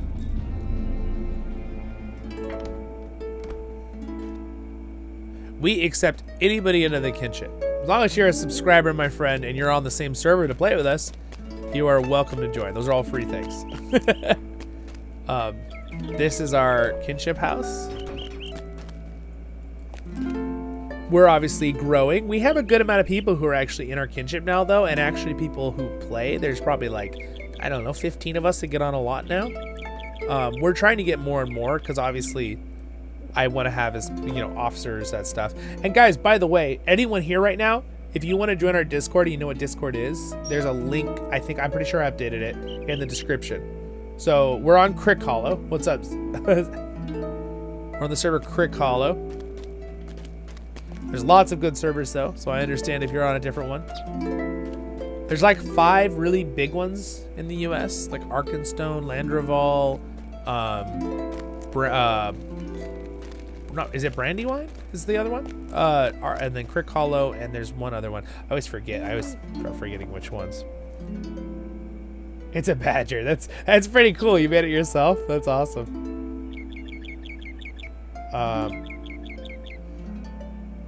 Going to home. Yeah, Odie, correct. Sorry. No orcs home. Oh yeah, it's so fancy, the Erebor homestead, the premium one. Yeah. Yeah, no, I understand. So many people pick Arkenstone just because I think of the name, honestly, because it's just so cool, and I totally understand that. Arkenstone obviously is a big server too, so. Though some people complain about Arkenstone because there's so many people on it. It's get glitchy, but I'm pretty sure they've been updating things so much that it's not as glitchy anymore. What's up, Sherry G? The questing dad. CrickHollow for the win. Yeah. Anyone is welcome to join us. We have some beautiful elven singers in our house, apparently. This music is gorgeous. I love it. It's very nostalgic for me because I've heard it since I was a small child.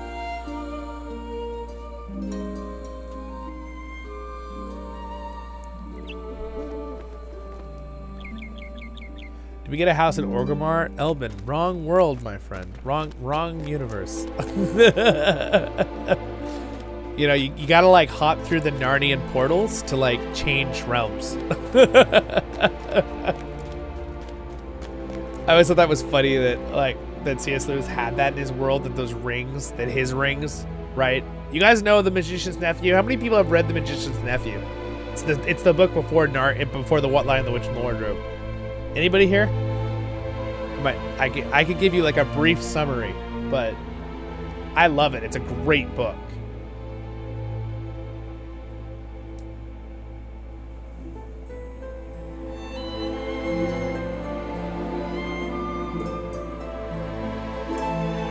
Doom.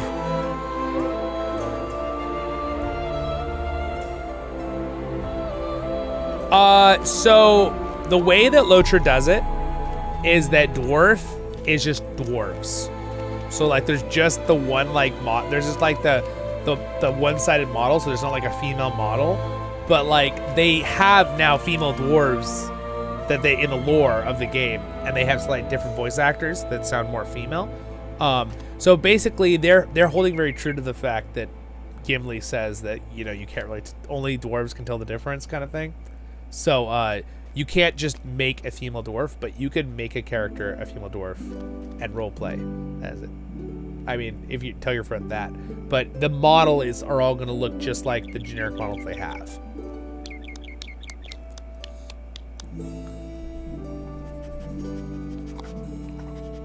Gimli is my favorite hobbit. Yes, Elvin, I know.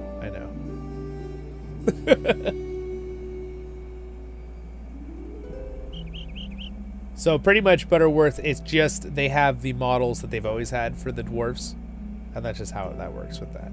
And again, I'm someone who really holds true to the fact that like I think the dwarf women should have beards because I think that's literally what Tolkien implies in his writings and what Gimli tells us.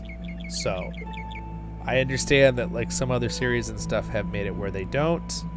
It's okay to an extent, but I think dwarf women should have beards. Now when it comes to the humans, I don't think so, but we're not going to go there right now. But again, I think that the character creation should just be character creation, and I think there's good that they hold to some lore, things like that with the dwarves, but otherwise I think people should be able to make what they want to make for their character. Even I don't always agree on certain things.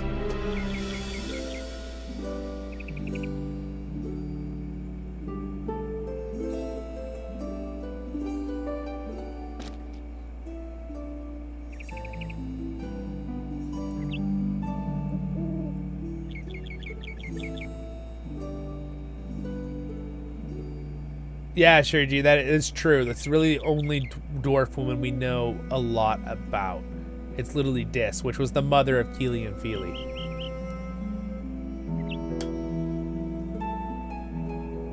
And again, remember, guys, if you're someone who plays D&D and stuff, in D&D they morphed that, right? Dwarf women a lot of times do not have beards, right? They're just small, right? So like, I totally get that, right? Like I just think it's good to follow what Tolkien said on things, but again, he was kind of like, he doesn't really go super far into it, but he kind of like, it's definitely implied by Gimli, but it's kind of like almost a joke, I think. But, and again, there's a lot less female dwarves than there are males in Middle-earth from what Tolkien talks about too. They're population differences. You know where humans it's usually 50-50 with female male. In dwarves it's like 2 males, 1 female. So they don't always really have a lot of children anyway, which kind of makes it even harder for them with their population. That's not really ideal, but that is one like problem they have in their group, in their race. It's so subtle though that Tolkien doesn't really go into it, which I think is good. I think it's smart that Tolkien doesn't go into that because it's like, it's a fantasy world. Your game's almost installed. That's awesome.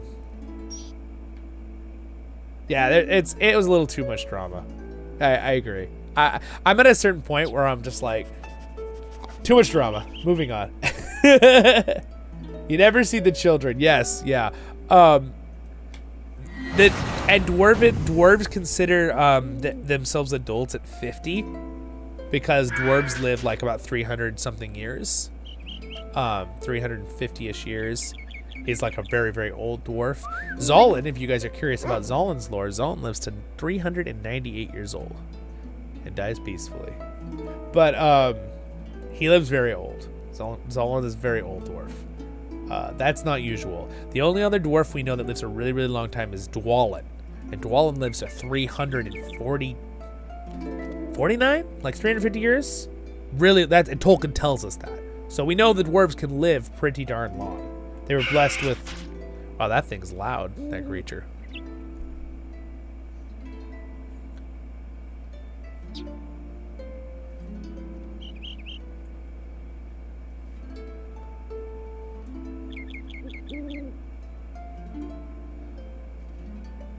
Wait, Elvin, what?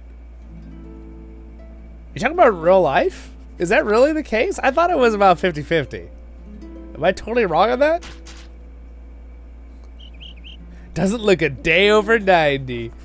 Yeah. Oh, thanks, Quessy. Yeah, so my character here right now, where he would be in his lore, in the Third Age, at the year of, this is the year of, we're technically in the Fourth Age now.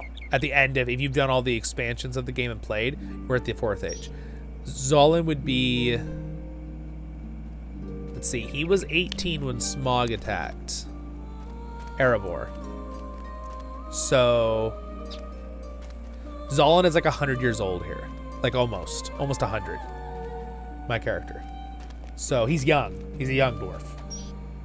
So he'd be like, if you're gonna say in human years, Zollin's probably in his mid-30s. Right? That's what I would say. I'm going to make a lore video for you guys soon of Zollin's lore, because I have a whole ton of it from high school. I have a whole fan lore that I worked very, very hard to make sure it did not contradict anything Tolkien said, mind you. I think that's a better way to use fan lore. Hey, what's up, Brian? Welcome. It is a beautiful day in the Lord's Day, yes. We've been having a very nice Sunday together.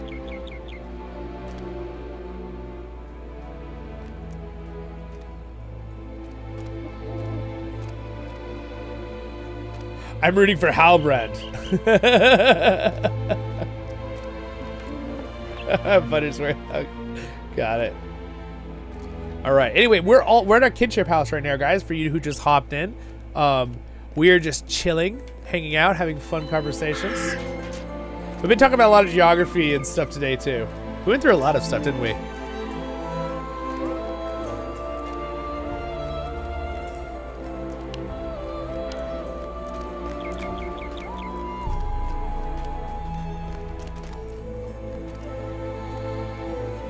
Yeah, so again, if you guys are on CrickHollow, you're always welcome to join us in our kinship here. We got some cool stuff. People have put up some cool things. Check this thing out. It's the Great Alliance. It's all the different kingdoms. The Elven kingdoms, the human kingdoms. I think those are dwarves. There, that one flag. Do we have the Sinister Keg? I think I do.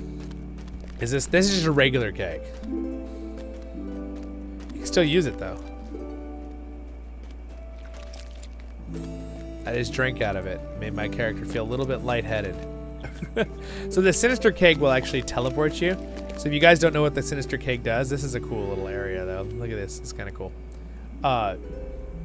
Basically what happens is you click the Sinister Keg and you get teleported somewhere random. You know what? I have a Sinister Keg. We could do that just for fun to finish up the video.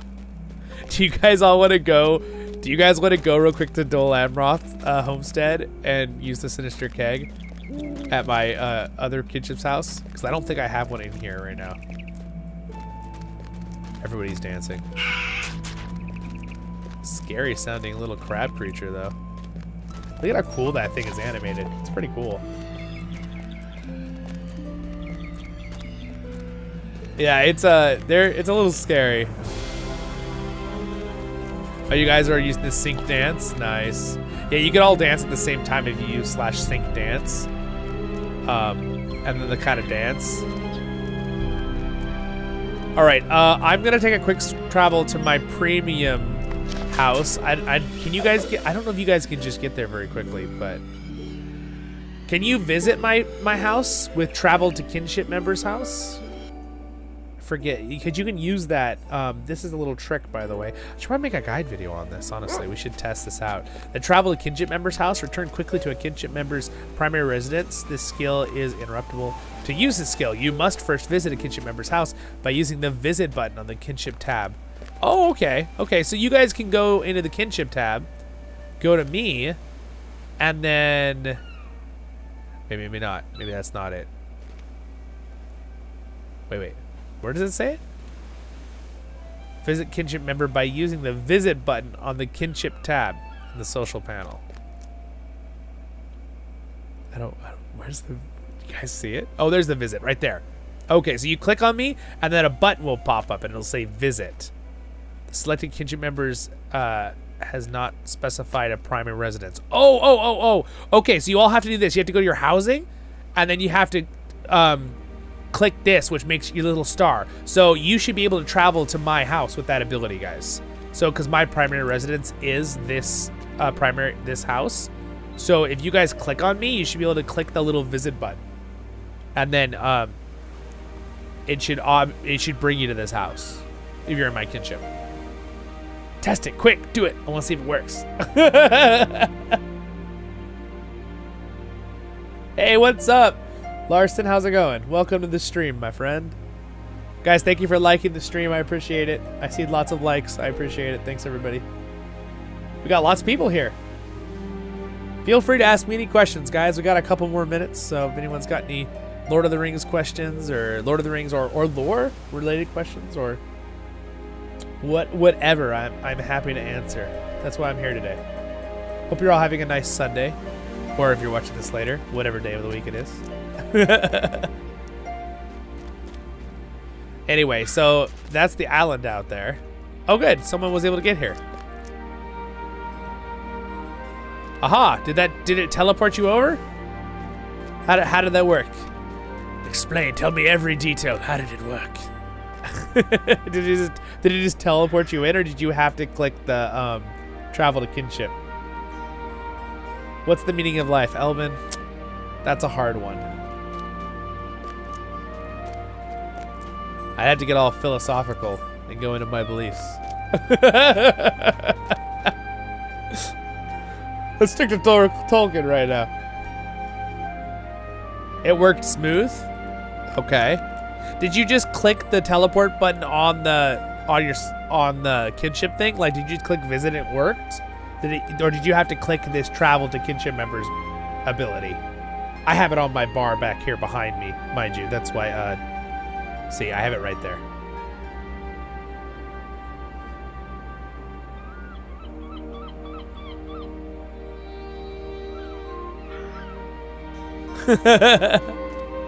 Looks a little grumpy. Looks a little. You look a little grumpy there. He's just like. Maybe he's just tired. I think it's the mood his character is in right now. See, because you can change moods. So you can do mood / like my character make him happy. See, it changes the mood, or mood sad. Right? You can like change their mood. Your character looks sleepy.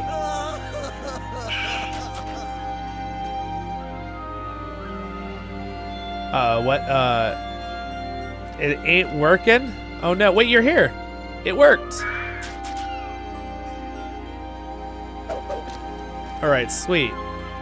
So what did you have to do? You had to click visit, or do you have to go in and actually click the travel to kinship member ability?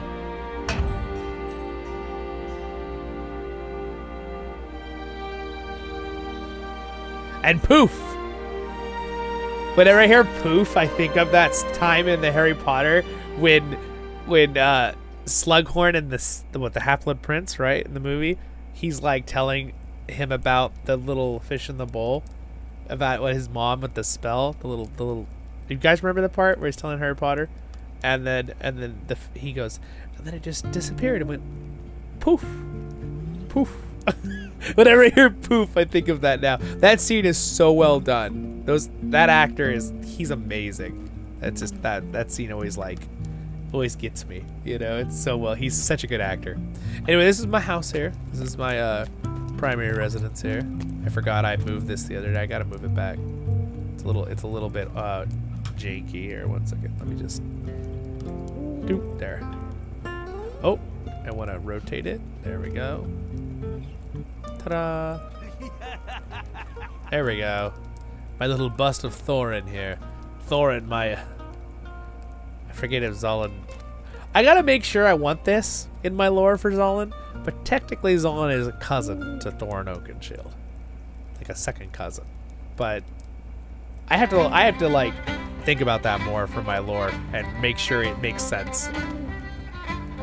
Because I want it believable. I like my fan lore to be believable. So, happy music. Now we can all dance.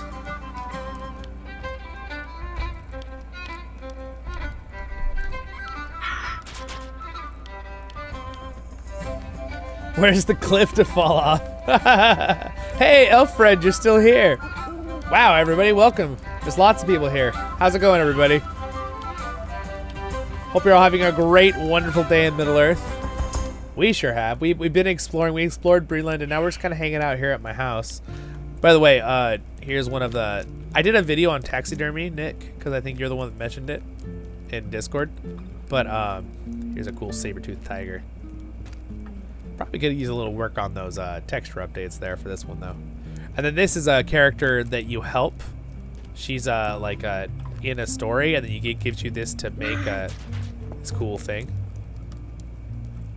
Always a cool picture. You know what? It's a little low, and I'm a dwarf, so you know what? I'm gonna bring it down a little bit here on the wall. Can we just lower that? There we go. That's better. I'm short. I can't see it. No. I'm not very short in real life, though.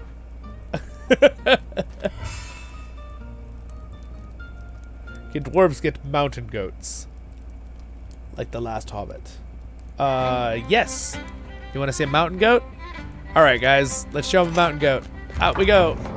Let me I'll go outside real quick. Alright, so I will show you my different goats here. Let me show you my collection. We'll go into my mounts here. What I have. Alright, so this is my favorite one. This is my prized Thorns Hall goat. Alright, so this is this one. I really like this one a lot. So he's I like this goat a lot. It's one of my favorites. And then if let's see, can I just type in goat? There we go. Here's all my goats. So I have this one, and then I have this dusky nimble-footed goat. It's got a little pack on it for mining there. A little light. And then I got this one. Let's see. I got this one more recently.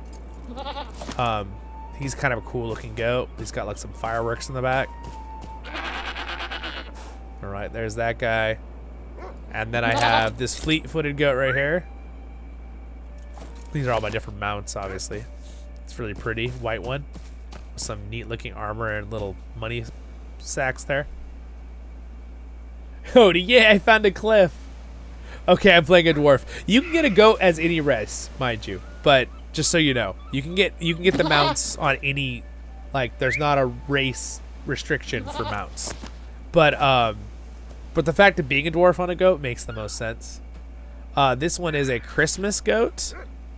So if I walk this one around, you should hear little bells. You hear the bells? Wait. Is it gonna do a bell sound? Come on, give us the bell sound. Oh, there. You could sort of hear it. I wonder if I turned off. Did I turn them off? No, you can hear the bell a little bit. Normally it's a little bit more pronounced. I think maybe I turn off the bell sound, possibly. There's a way you can filter sounds. And then here's my last one right here. It's the prized nimble-footed red horn goat. This is the one you'll be able to generically get in Moria if you get respect with the Iron Garrison Miners. This is where you'll find the first goat. By the way, you have to have a goat in Moria. I don't know. I don't think they've changed that. You can't have a horse in Moria. Just like, because it's lore. I mean, you know, it's the lore, right? They couldn't build a pony into a mine. Why could we take our horses in there, right?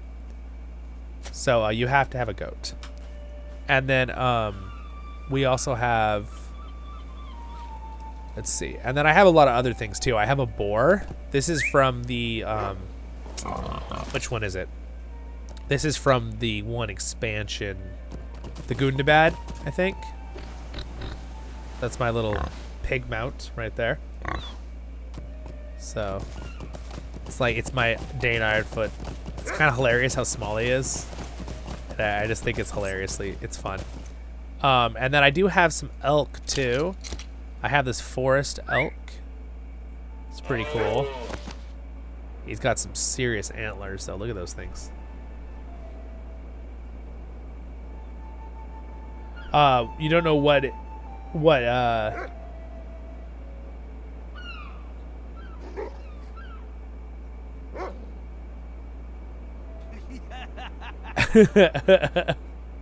Hey, the sun is coming up. Oh, by the way, to finish up the video, you guys, we were gonna use the keg, right? You guys gotta all follow me down the hill. Come on, let's go. Let me, one more thing here. You guys have seen this one? This one's pretty hilarious. I have so many horses I could show you guys too, but I also have this. This is kind of like a joke, but it really works. So this is a mount. It's a joke, but you literally go full speed like you were on a horse. So it's the same speed as a regular mount. I just think it's great. Let's go down to the port here, guys, and go over to my friends' kinships here, because I know they have a keg we can use. So and then everyone will say where we get teleported. Okay, so everyone needs to know what the keg does. Okay, before we do this. Elks come with a windshield. Yes, they do. They do. They really do. Helps you get hide if you're flying through mosquitoes. Hitting the elk's horns instead of you. It's like What does the keg do? The sinister keg, okay? So the sinister keg is an item in this game that you can put in your house cosmetically. That when you click on it, everything starts going dark and your characters, you'll see it in a minute what happens. And then basically your character knocks out and you get teleported somewhere randomly in the world. And you'll see the rest of it. We'll let you enjoy. It's pretty funny. And all 4 of us are gonna have to, or at least 3 of us that are here, are gonna have to do it and see what it does. Or we need to go to the island of. This is the wrong island. We need to go to the boats on the other side here. We need to go to the closer island. By the way, so there's the sunrise. It's kind of pretty. That boat out there moving. It's beautiful, right?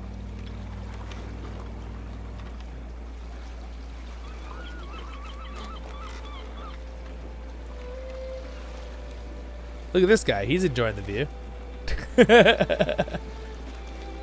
All right, I'm going to use this boat to go over. Okay. So technically, my friend's kinship owns this island. We could own one of these in the future. They're a little pricey. But it's pretty awesome.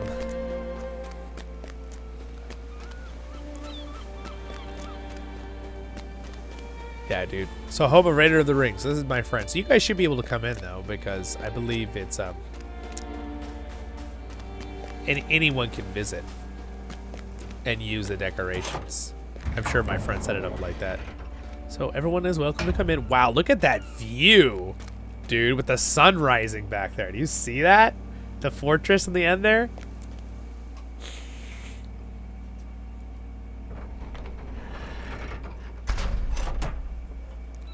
All right, let's go inside.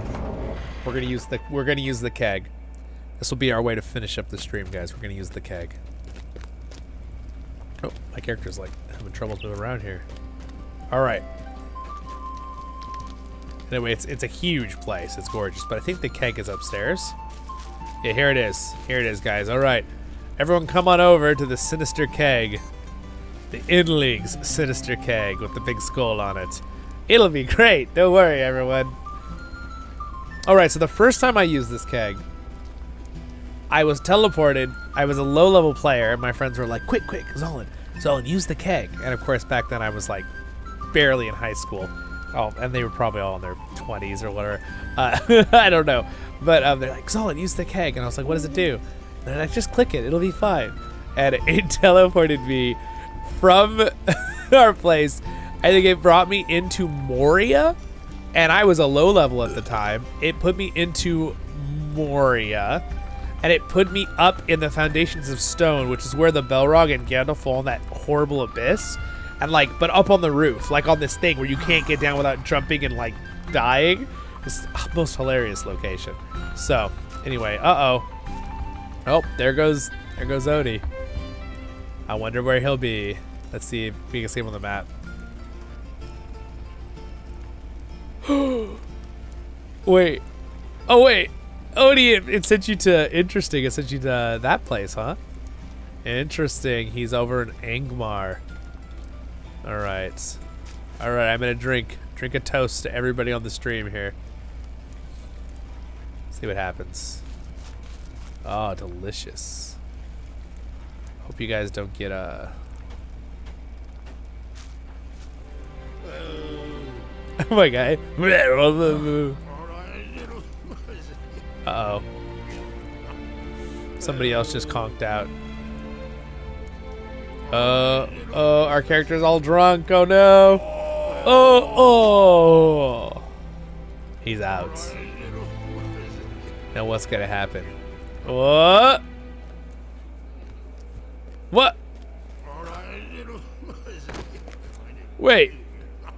We both got sent to the Breland jail.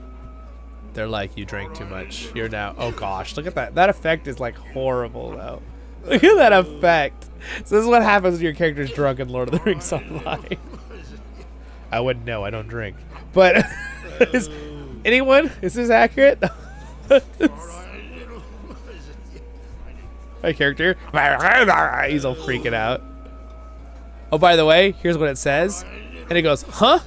Where's my trousers? You seem to have misplaced your trousers. This makes you sad. And it has a little picture of a sad panda. It's so random, dude. The funny thing is, oh, there we go. If I put my regular armor on, the trousers are gone. Oh my gosh, it's so silly.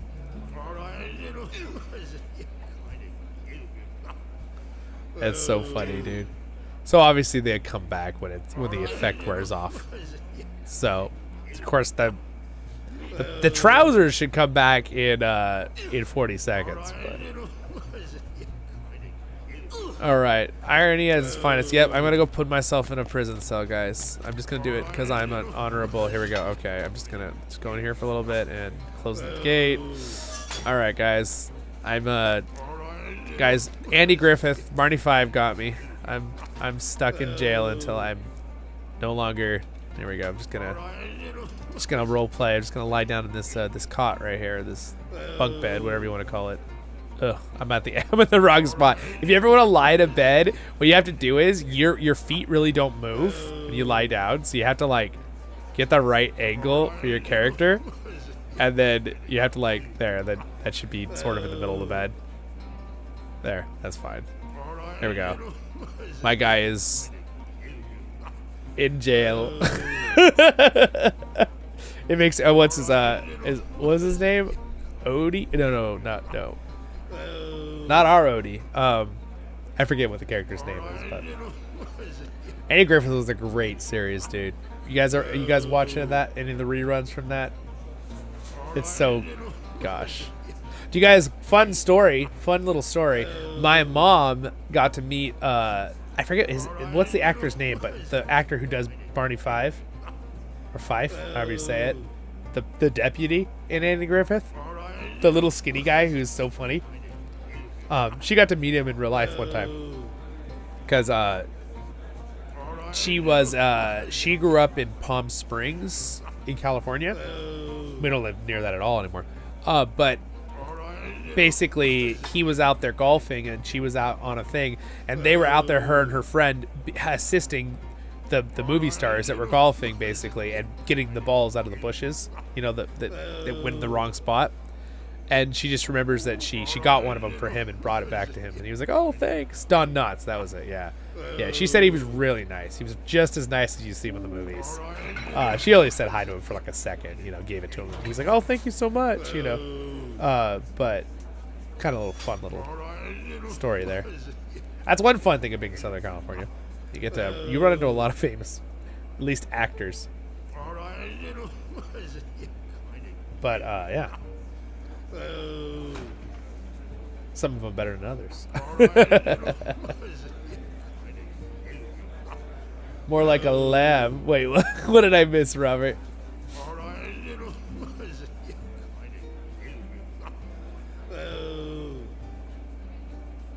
My character is a guardian, is my class. I'm sorry I didn't read that a minute ago.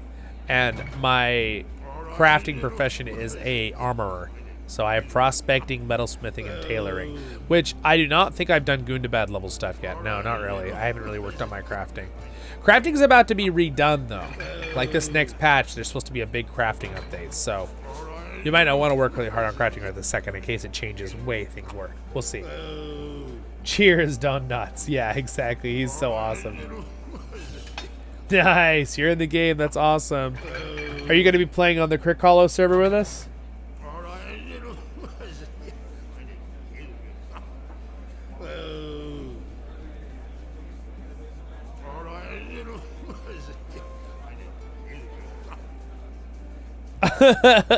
Alfred. That's funny. Oh, he's from your hometown? That's awesome. There's a Barney 5 statue. That's crazy. What town is that? Otis. Yeah, that's it. That was the guy. All right. Well, our character feels a lot better. I just always thought it was hilarious. there's Odie on the other cot. I always thought it was so funny in that like the Otis guy would just like bring himself in, put himself in, take himself out of the jail. That just cracked me up. So that's why I was kidding with this right here. It's the classic, like, the guy's not really an issue, but he like puts himself in the jail kind of thing. Guardians are, yes, so Guardians can either tank or do damage is kind of their two they can do. They can't heal or anything or buff anybody. They're pretty much just there to protect people and or to do damage. So, and damage, you usually have to have a two-handed weapon to do damage, like good damage. There's a CrickHollow one, like a server. I'm talking about the server, CrickHollow. Oh, friend.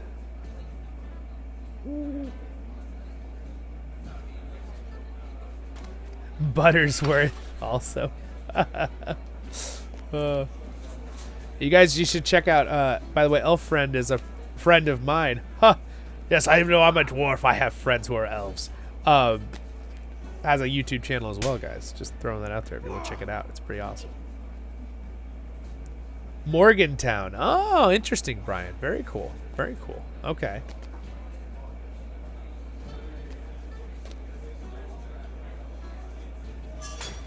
All right. Anyway, did that door just close by itself? She's like reaching for stuff. No. Don't give her anything. I'm just kidding. Oh, that's pretty cool. Got a little frost grim there. All right. Well, anyway, this is where it teleported us to. It's kind of hilarious that the keg brought us full circle back to Bree. Right back to like where we started on our whole trip today. We came full circle. We're in the middle of Breetown. By the way, for new players, if you guys want to get your surname or your last name basically in the game, you just need to go to this building here. It's also where you can do a couple other things like kinship stuff, but you should join our kinship. It's where you make kinship though too and stuff. It's this little door right over here. Bree Town Hall. It's right smack like in the southern middle part of Bree right here. You can see it right there.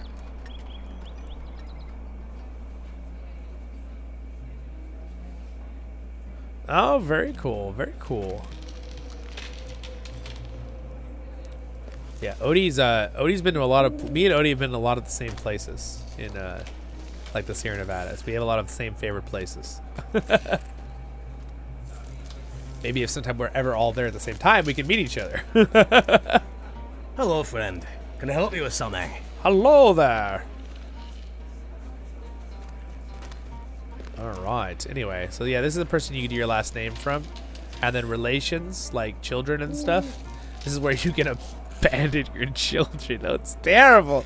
I would not do that. No, I'm just kidding. Anyway, Cetus and Octor were two, both guardians that used to like be yeah, but good friends of mine. We used to do PvP together, so that's why they're there. I don't even know, like there's a whole biography thing here. I don't remember if I ever had a parent or not. But yeah, these are all other people I used to play with.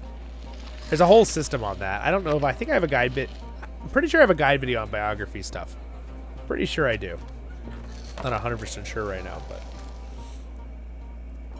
All right, my friends. Well, I think we're going to probably end it here. Anyone have any more questions for me? Thank you again for liking the video and watching this whole time and supporting the channel. I appreciate it greatly. By the way, for anyone who is wondering, everything is fine with that one situation that the AI made a mistake on something.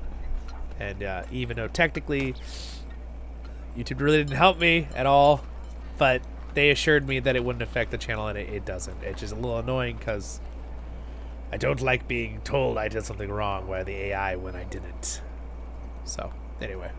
Especially when there's like 15 other channels that have the exact same video about helping people with Battle for Middle-earth. So if you are one of my Battle for Middle-earth watchers and you need help with the game in that way, you all know what I'm saying. You can go watch. It's on my Rumble channel. I put it up on there. So, yes, feel free to ask questions. Last questions, of course. But yeah, everything is good with that. So nobody worry about that. We can just let that all. I'm just letting that all go under the bridge. all under the bridge with that. So it can just be a little frustrating when things like that happen. You forgot the wink wink. The AI is gonna see the wink wink and be like, "What are you doing?" Just kidding. Yeah, because they also messed up with the appeals like thing. It even sent me an email and said like, "Oh, we'll get back to you in 24 hours," and then like 60 seconds later, it says it back rejected, and I'm like, "Uh-huh," and they're like, "Oh, we promise it's a real person who does that," and I'm like, "Uh-huh, okay, sure." It's like either the only reasons that could be is someone really didn't look it and check it and actually look at it. That's one option, or the other option is it's automated. It was an AI who followed up with another AI. Yep, I was right. The AI is like, for sure I was right. Anyway, it's not that big of a deal. I don't want to go into it. So again, water under the bridge with that. I'm just gonna let that one go. So Odie's character is taking a nice relaxing drink right there. Now that the sun is back up. It's a cool little owl right there. You see the owl? Odie's got a pie.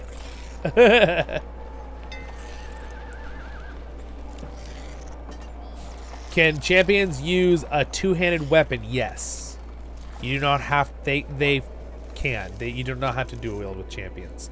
I will say that the way champions DPS works, I'm not sure necessarily if it's as efficient to use a two-handed weapon with champions than using two, because the thing is, one weapon only gives a certain amount of stats. Yes, the two-handed weapons hit harder and have higher DPS by themselves, but when you can dual wield, you can have a legendary weapon in one hand, and the other hand can have an offhand weapon that has other good stats that can add to your character. So that's the only thing I'd recommend and warn you about that, is that yes, you can use a two-handed weapon on a champion, but it might be more efficient for the class to use the dual wielding. But it does look cool still, just kind of like Guardians do with the two-handed weapon. So, and they can use it with everything, like a sword or a two-handed axe or whatever you want.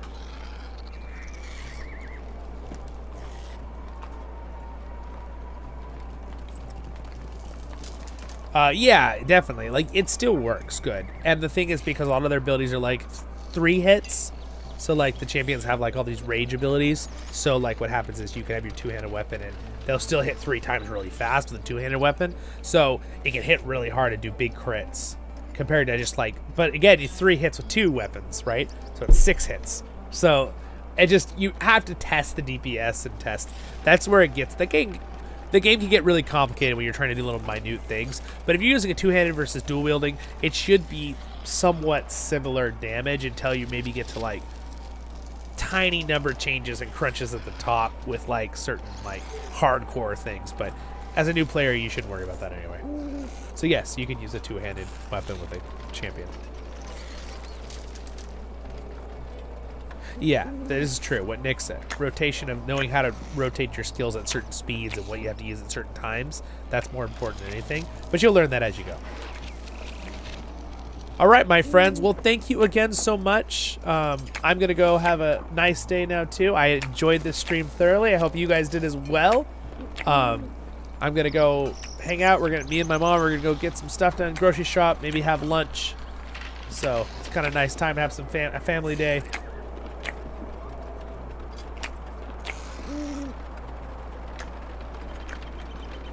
Oh, yes, of course. Did you, yes, I will send you an invite right now. And by the way, we have lots of wonderful officers. If any of you really are playing a lot and you'd like to be an officer to help invite people in the kinship or whatever, please do. And again, if you guys are not on our Discord, I highly recommend it. And also, I have a secondary YouTube channel you can also subscribe to if you want to just have a backup. I'm not posting anything to it right now, really. But I have it there. Just in case something happens and I'm gone for a week because something happens with a mistake on something and I have to talk to them and fix it, and then you guys aren't just freaking out, where's Zollin? You can also join my Discord, and I have also the Twitter, or now what is it called? X now? X? I think Elon Musk renamed it X because like his space for SpaceX, right? His space company. I'm assuming that's why. That's my guess. It's nice. Bye-bye, Twitter. won't have to hear that name anymore. Anyway, thanks, Elfred. See you, Larson. Bye, Nick. Bye, Tiva. See you, Odie. Buttersworth, everybody. Everyone who's on. If I missed anyone, Brian. Thank you guys for hanging out. I appreciate it. Robert. The questing dad. Thanks. It was a very good stream. Do you guys still hear the... Oh, there it is. I'm like, what is that eating sound? My friend is eating a piece of bread here. It's like, someone's eating a piece of bread in my ear. I'm just kidding. Yeah, all right. Yes, enjoy the day. Yes, everyone, I hope you all have a blessed, nice Sunday or whatever, whenever you're watching this. And I'll see you all in the next episodes of Voice of the Rings. Nom nom nom, exactly. Baruch Hazan Kuzan I menu. See you in the next one, guys. Have a fun one. Check out my video I put out today. See ya.